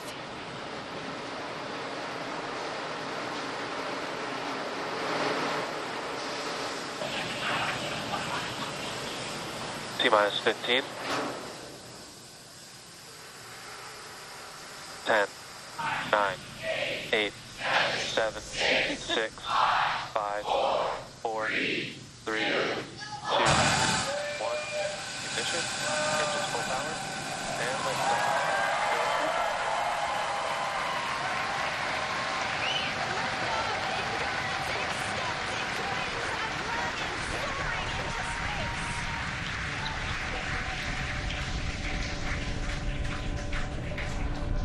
Stage 1 propulsion is nominal. Vehicle is pitching downrange. Stage 1 propulsion is nominal.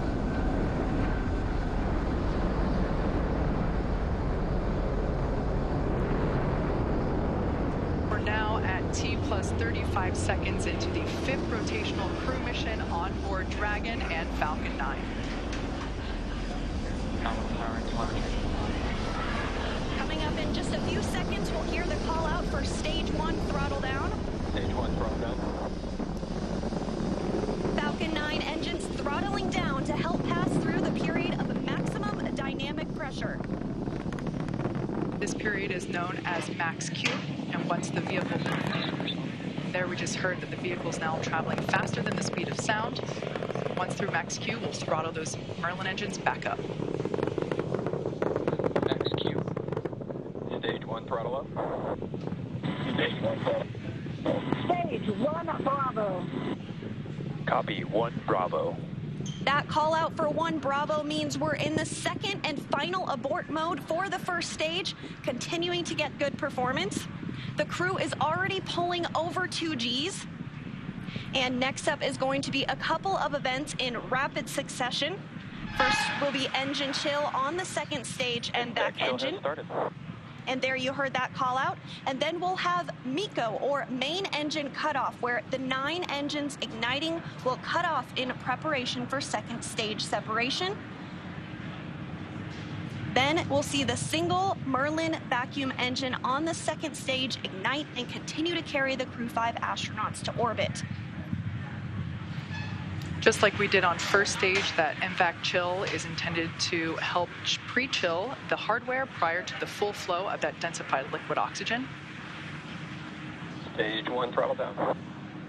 At this point in time, those 9 Merlin engines are beginning to throttle down in preparation for MECO, or main engine cutoff.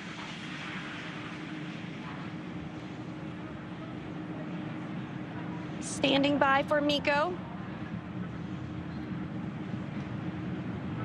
And MECO. Stage 2 Alpha. And stage separation confirmed. Copy 2 Alpha. There we should see that second engine begin to ignite now. And obviously confirmed by the loud cheer behind us here at Mission Control Hawthorne. And we're also in 2 Alpha for the aborts if needed. Again, second stage is lit and continuing to carry the Crew-5 astronauts into orbit. We're now getting a view of the first stage after that stage separation. The second stage still being illuminated by that single Merlin vacuum engine, and that's on the right-hand side of your screen. First stage on the left-hand side of your screen making its way back to Earth. We will be attempting to land it on our drone ship, which today we are using Just Read the Instructions. Acquisition signal, Bermuda.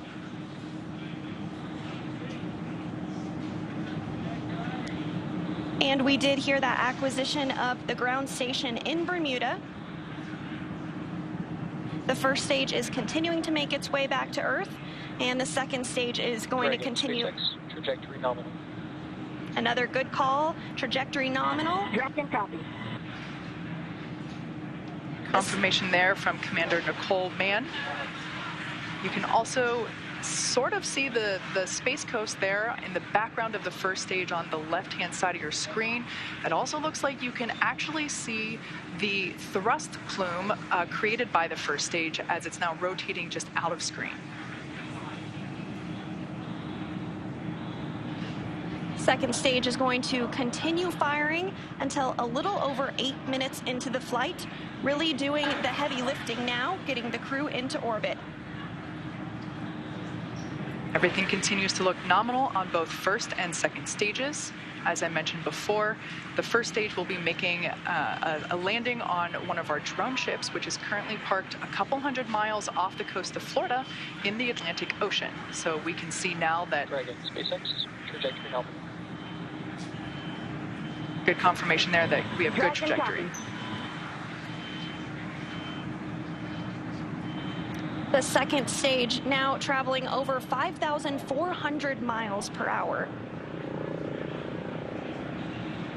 Crew is pulling a little more than 1G right now. That's going to continue to ramp up, peaking just before we get to second stage cutoff here in just a few minutes from now.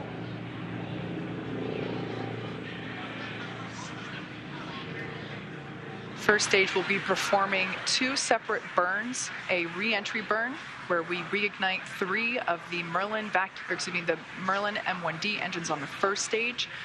We ignite the center engine into radial engines to help slow it down as it re-enters the Earth's atmosphere, and then the second final burn, and that will be the landing burn on our drone ship. And the single MVAC engine that you see. Trajectory nominal. The single MVAC engine that you see on the right of your screen is continuing to fire. We did hear another call out that trajectory is nominal. Crew heading in the direction that they are supposed to be. This single engine can produce over 220,000 pounds of thrust in the vacuum of space. Now over 200 kilometers in altitude. We will start to hit events now in a rapid succession as the first stage continues to make its way back to Earth and the second stage continues its burn. Just a couple minutes left in that burn. For those of you just joining us, just over 6.5 minutes ago, our 4 Crew-5 astronauts launched from Kennedy Space Center in Florida, and they are now making their way into orbit on the second stage inside Crew-Dragon. Trajectory nominal. which we're hearing that the trajectory on that is nominal. Dragon copy. They are safe inside Dragon Endurance, whereas the first stage on the left-hand side of your screen is making its way back to Earth. We are coming up to the re-entry burn, which, as I said before, we ignite 3 of the 9 Merlin engines to help slow the booster down as it re-enters the dense part of the Earth's atmosphere. As the entry burn completes, we'll be in the final... Stage 1, entry burn startup. So there we heard the call out. You can there see it on your screen that that entry burn has been initiated.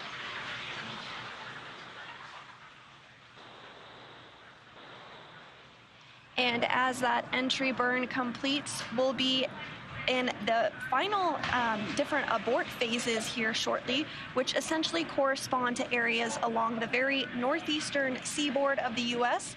Stage 1 entry burn shut down. Great news, that entry burn was shut down, and then those last all the way across the Atlantic off the coast of Scotland for those abort zones.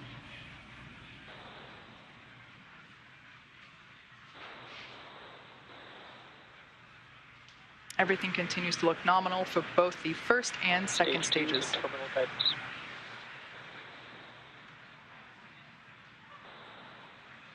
And the crew with the second stage still attached is now traveling over 13,000 miles per hour. We're about 10 seconds away from SECO 1. Copy, Shannon. Shannon, Stage 1 transonic. That call out for Shannon, Ireland, indicative of our final abort zone. After this, we'll see second stage shut off, and we'll be listening for confirmation of a good orbit, which tells us the crew and Dragon are exactly where they need to be. And there we had confirmation that the Stage 1 landing burn has shut down simultaneously. The entry... Dragon SpaceX nominal orbit insertion. And you heard that call for a good insertion. We will coast for a few minutes. There we can see the drone ship coming into view as Falcon 9 attempts. Stage 1 landing leg deploy. You can see those landing legs have now deployed. And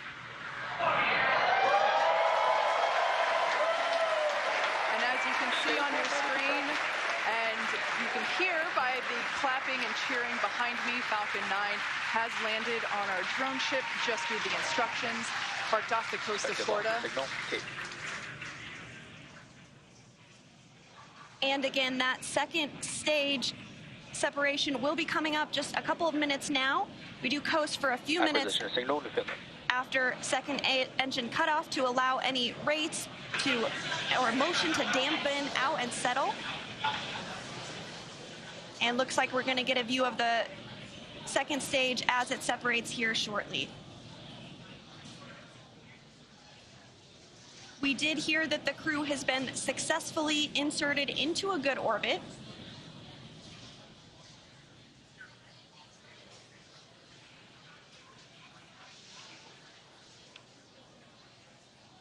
Again, the crew is still attached to the second stage.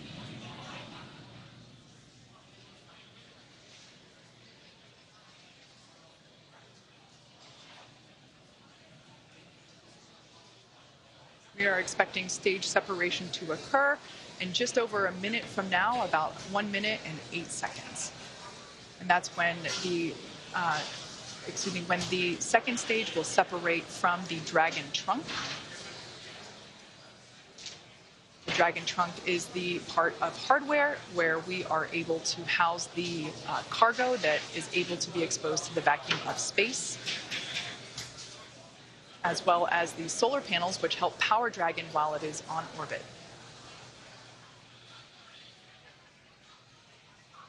Again, that stage separation is now coming up in about 30 seconds. After stage separation, we will have nose cone deployment. Now that Dragon is in the vacuum of space, we will be able to open the nose cone and expose that forward hatch, which is what is utilized to dock autonomously with the International Space Station.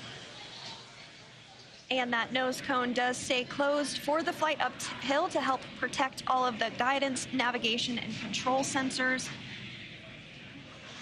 We are standing by for second stage separation.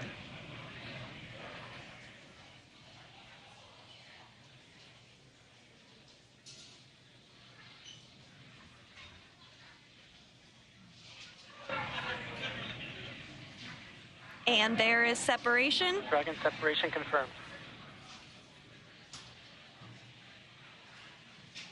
And Dragon, this is your launch director. Dragon copies and Dragon, this is your launch director on Dragon. On behalf of the entire launch and recovery team, it was an honor and a pleasure to be a part of this mission with you. And while October 3rd may belong to the Mean Girls, October 5th will forever belong to Crew-5. Godspeed, Endurance. Cheers.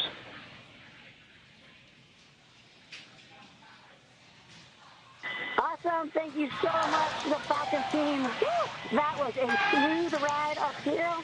You got 3 rookies that are pretty happy to be floating in space right now, and 1 veteran astronaut who's pretty happy to be back as well. Let's see what you got to say, Koichi.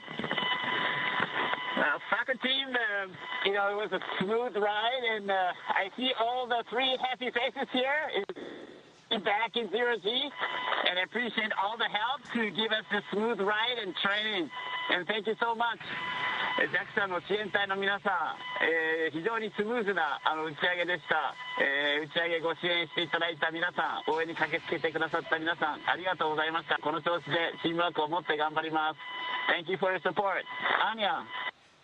Thank you, Falcon 9 and fellow agencies, to Roscosmos, NASA, and JAXA, and SpaceX exactly for giving us that opportunity. We're so glad to do it together. And thank you for everybody, for all people who with us. Спасибо большое всем агентствам Roscosmos, NASA, JAXA и, естественно, SpaceX за предоставленную нам возможность. Мы рады всем экипажам делать то, что мы сейчас делаем. И большое спасибо всем людям, кто сейчас с нами.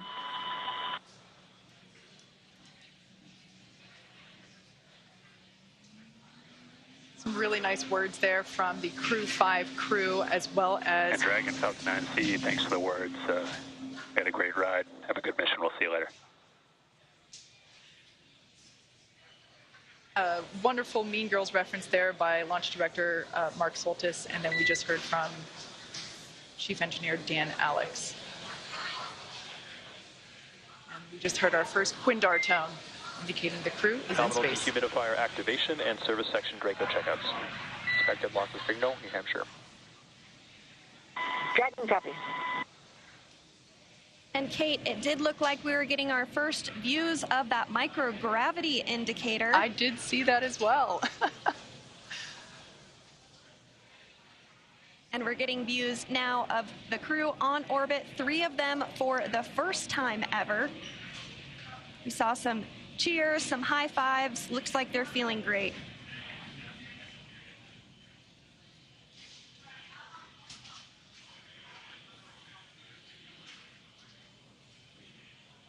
Hopefully we can see that 0G indicator float back into view and hopefully get a better shot of it. I couldn't quite tell what it was, although it kind of looked like it may have been an Einstein doll. But that's just kind of what it looked like from the backside. I think you're right, Kate. It looked like a baby Einstein to me. So the next milestone that we're looking ahead towards is the nose cone opening.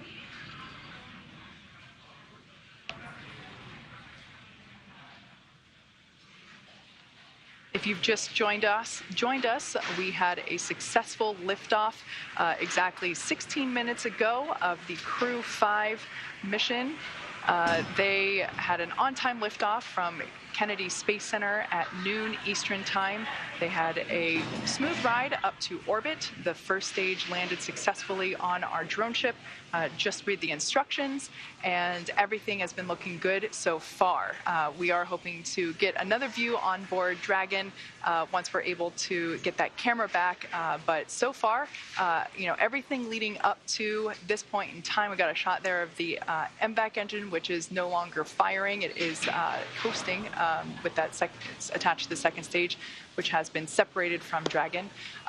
So everything was super smooth this morning, starting all the way back. I think we got here around T-4 hours, and super smooth countdown. Beautiful day from Kennedy Space Center. It looked like a gorgeous view from where Daryl and Bob were sitting. But yeah, we are standing by for the nose cone opening.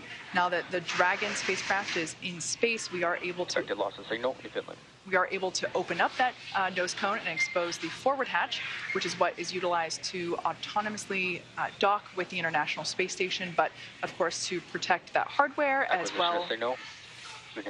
As well as protect the guidance and navigation control hardware. We keep that nose cone closed during launch preparations and during the ascent portion. So as you can saw there momentarily, Dragon is in space, and the Crew-5 astronauts, all 4 of them are floating, or they will be able to float soon.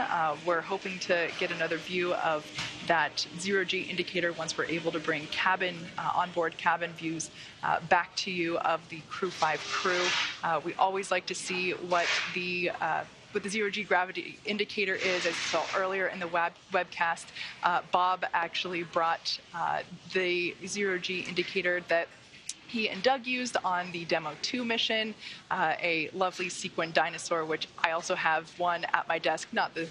Bob obviously has the one that went to space. Mine is a replica, but we love seeing these zero-G indicators. It's a really nice way to connect those of us on ground with the folks up in space. So as I said before, we are anticipating nose cone deployment shortly. I'm going to do a quick check-in, and there we can see now the nose cone, the hooks have been released, and we see that nose cone moving with a pretty up-close shot.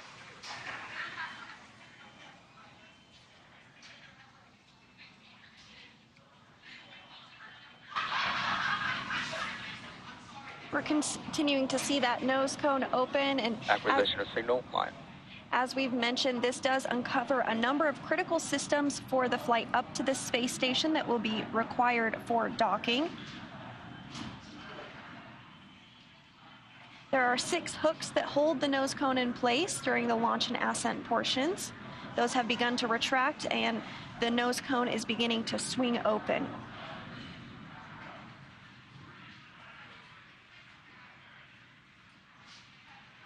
The nose cone is about 2/3 of the way open at this time, so we do expect it to be fully open here shortly.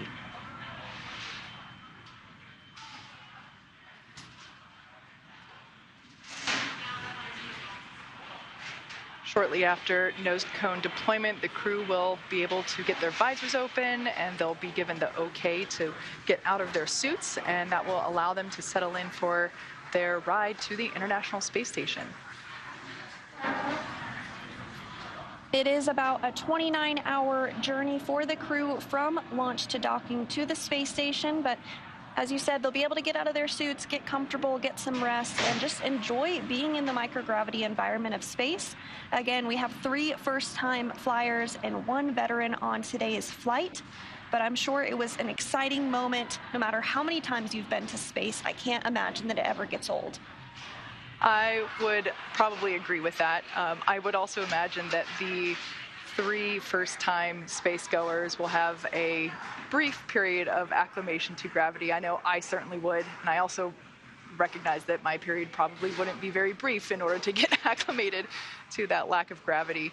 But yeah, this is something that the veteran astronauts on board station are, always happy to help really introduce the new spacegoers to the new environment. Absolutely, and we did also hear that there was good service section Draco checkouts that took place. We are standing by for that nose cone to be fully deployed, but it should be coming here momentarily.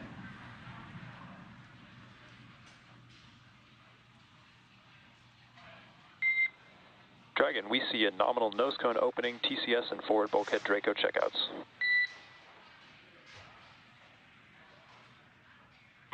Dragon copies.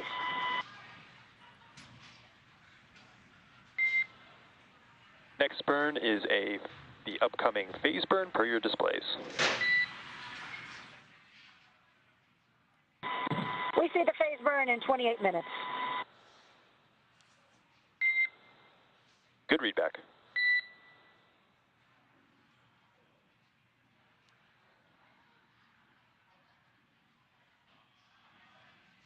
So you heard it there. The nose cone has fully been opened successfully. We had some good checkouts on the Draco thrusters, on the service section Draco thrusters rather, and we also had nominal forward bulkhead checkouts.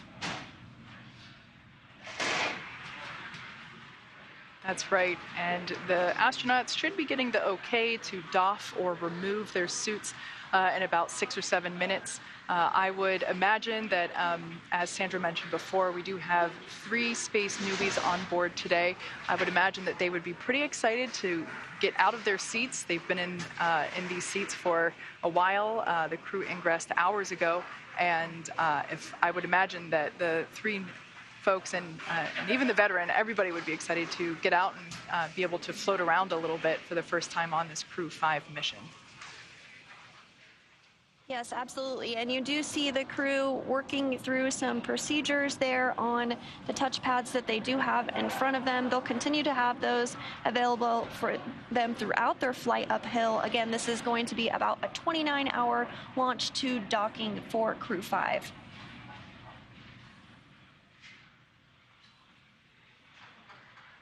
It seems as though that zero-G indicator may have floated out of view, perhaps up above the crew displays.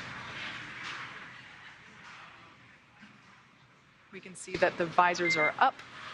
Dragon, SpaceX, environments are looking good for suit doffing. For today, we can leave the camera configured for a little while longer, but at this time, you are go for 4.012 and 4.300. As a reminder, please stow the suits with the visors closed. I'll copy. Okay, Dragon copies. We are go for 4.012 and 4.300. We're going to keep the cameras configured, and when we stow the suits, we'll do it with the visors closed. Good readback. At this time, you're also go to tell the world a little bit about that stowaway we saw shortly after second engine cutoff.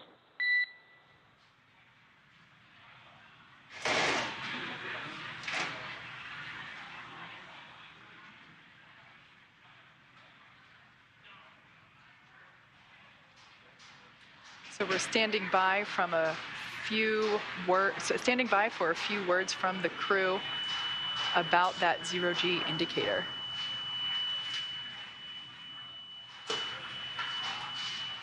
And there it is.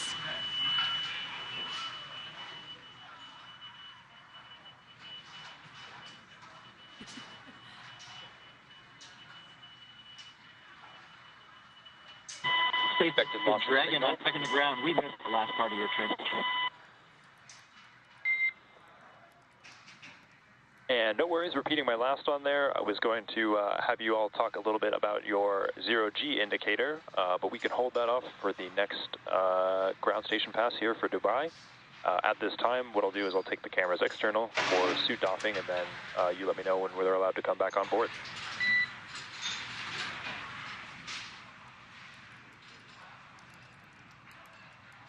Okay, Dragon copies. So we'll let you know when you come back on with the cameras, and we're excited to talk about our stowaway here. Okay, Dragon copies and working.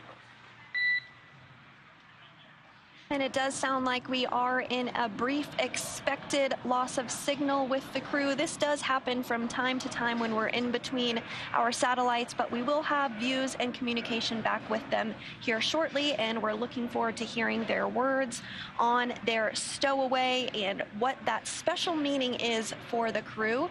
So with Crew-5 now successfully on orbit, let's head over to our counterparts at Kennedy Space Center in Florida.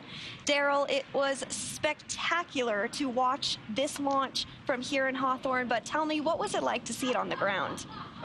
It was amazing. First of all, we got an idyllic day right here on the Space Coast. I mean, the temperatures are like, mid-70s. There's a cool breeze. Phenomenal launch. Bob, I want to get your thoughts. You've flown, you've watched. this was pretty perfect. No, this was just outstanding. It was picturesque, with the blue sky, the blue background, a beautiful day here in Florida. The only thing I wish was that I was there with them, because that is the one place that is better to watch a launch from than right here at the Kennedy Space Center is on board the rocket ship. I got to believe that. And though we weren't on board, we did get to watch the views as we were going up and saw them land the booster, which, by the way, that booster also going to be SpaceX's and NASA's Crew-5 booster. So more the reuse, NASA taking advantage of that as well. Absolutely. Every chance that we get to reuse a capsule or reuse a booster kind of drives down costs and increases the opportunity for more folks to fly in space.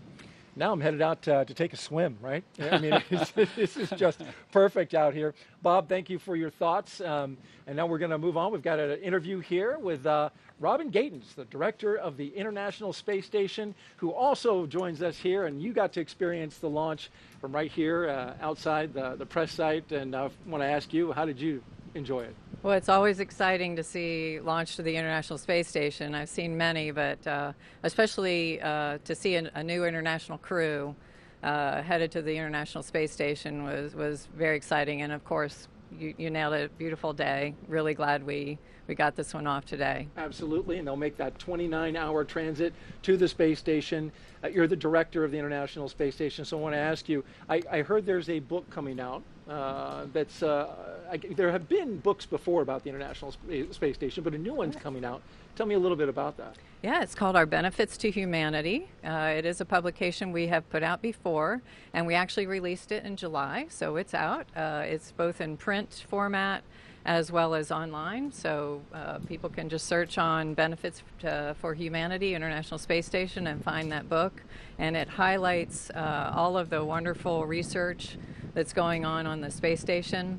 This crew will be doing over 200 experiments during their time on the International Space Station, ranging from medical kinds of research that will help treat diseases and produce new drugs here on Earth, regenerative medicine. One day we might even print organs for transplant on Earth. We have Earth science going on Space Station, a number of climate instruments to help us understand Earth's climate.